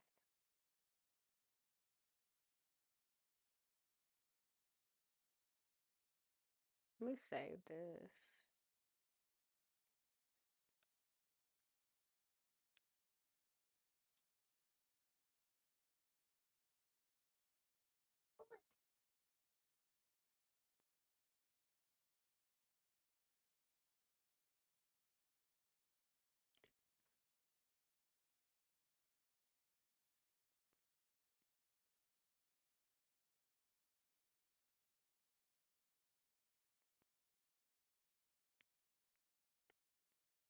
Okay, let's go back to the Anthropic Academy. They had Claude coding. I thought they had one for cowork. Let me see. Where did it go? Build your own Claude code. Anthropic Academy. Go back here.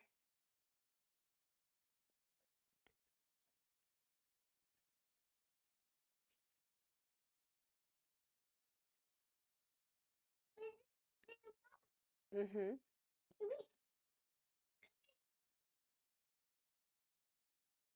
Mm-mm-mm-mm-mm.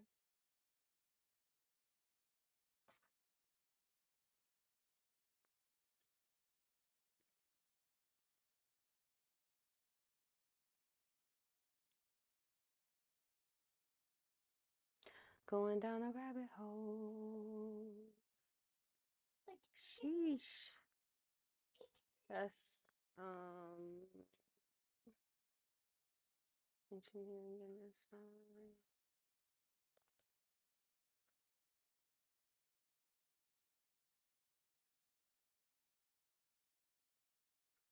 Ow. Let me see, what am I looking for? Okay, I'm getting distracted. This is Claude Code. I thought Cowork and then download, but I thought I saw like some tasks work better on Mac OS. Cloud Cowork can work with local files and tools available on Pro plans and above in the Mac OS app. This is a research preview and agent safety is still in development. Stay safe.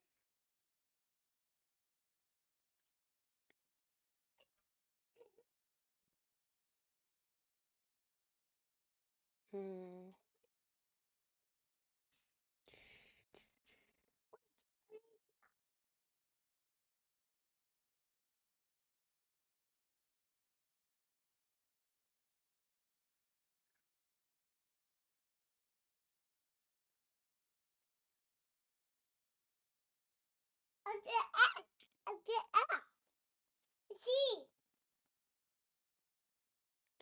So it's included in your Pro plan, perfect for quick tasks like organizing a folder or pulling together a short report.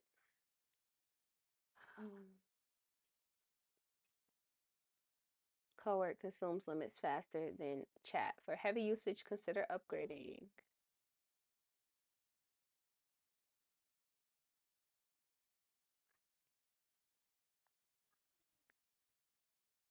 I thought I saw.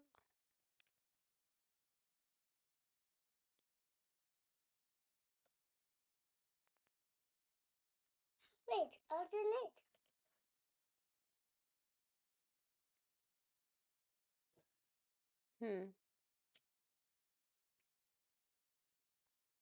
I guess it's not really one on here. Go back.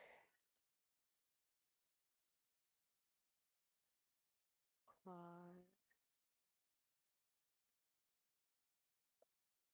All right, so this is that page. 10 more minutes. 10 minutes. 10 minutes.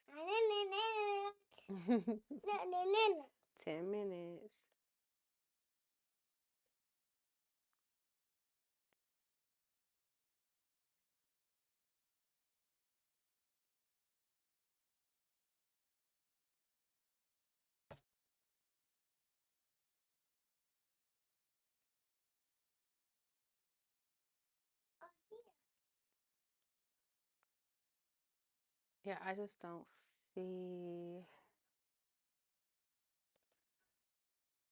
courses.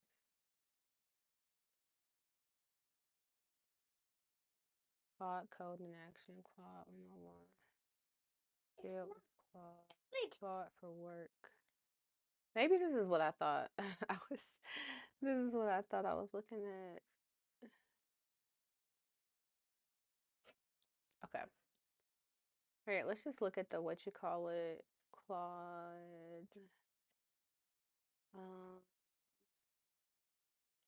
See all courses. Claude Code in Action. What's Claude 101? But only. What's up, little boy? Mommy do. But I eat a lot. Okay. It's what eat. You. Ugh, that's nasty. Yes, it's nasty. It is. Why is it doing that? Mm. I don't know our password.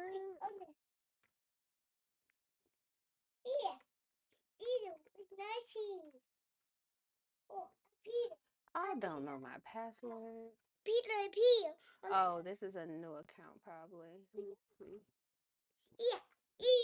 Ew. What? What are you eating? Wait.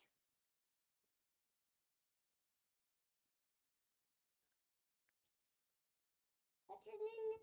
What's it white? Yes, sir.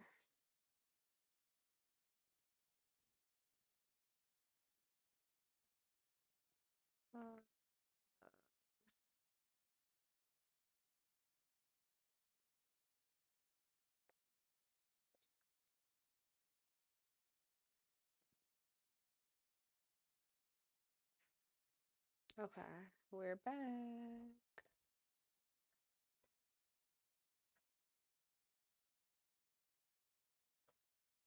Hello and welcome. My name is Stephen Greider, and I'm a member of technical staff at Anthropic. In this course, we're going to get you up to speed with Claude Code. And before we get into anything too technical, I want to give you a quick overview on what we'll be learning. This course is organized into 4 sections. We're going to first spend some time to understand exactly what a coding assistant is. We'll then take a look at Claude Code itself and understand what makes it stand out among all the different coding assistants on the market. Once we've established that, we'll walk through the use of Claude Code on a typical project and get some hands-on experience. Finally, we'll wrap things up by seeing how you can get the most out of Claude Code on your own projects. I didn't pay attention. That was only 30 seconds. Let me Hello focus. and welcome. My name is Stephen Greider, and I'm a member of technical staff at Anthropic. In this course, we're going to get you up to speed with Claude Code.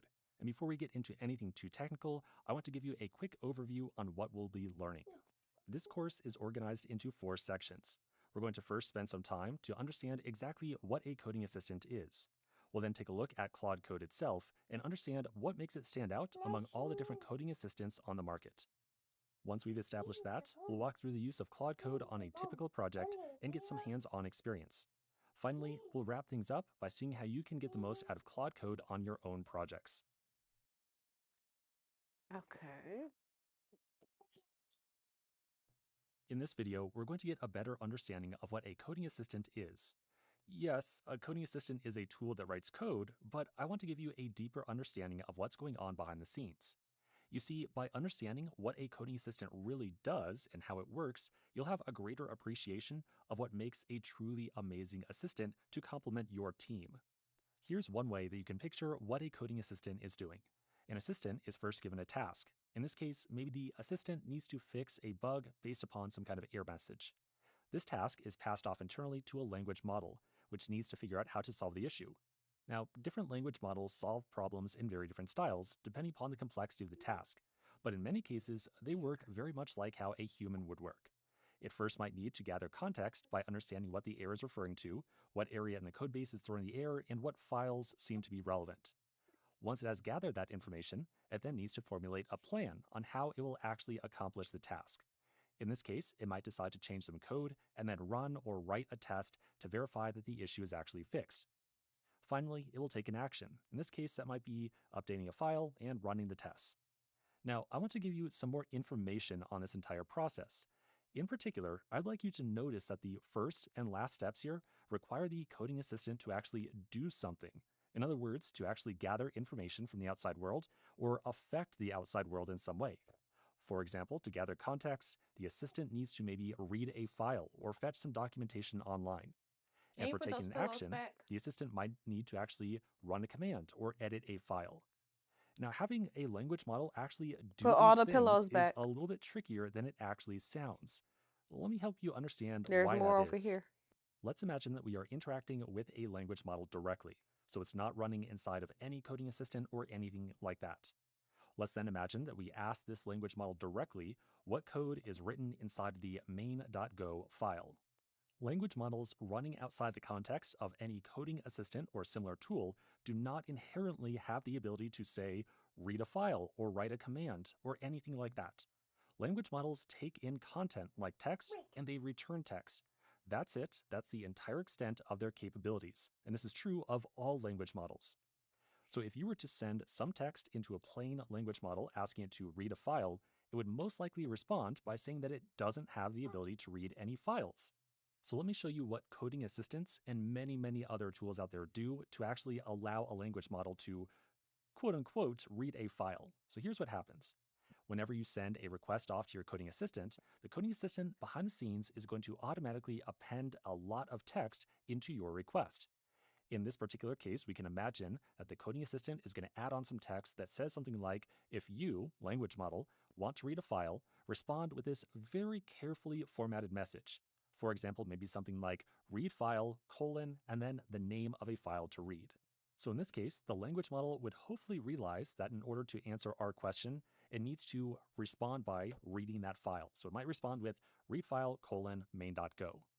Now, the coding assistant would be in charge of receiving this very carefully formatted message and realizing that the language model wants to take some kind of action by reading a file.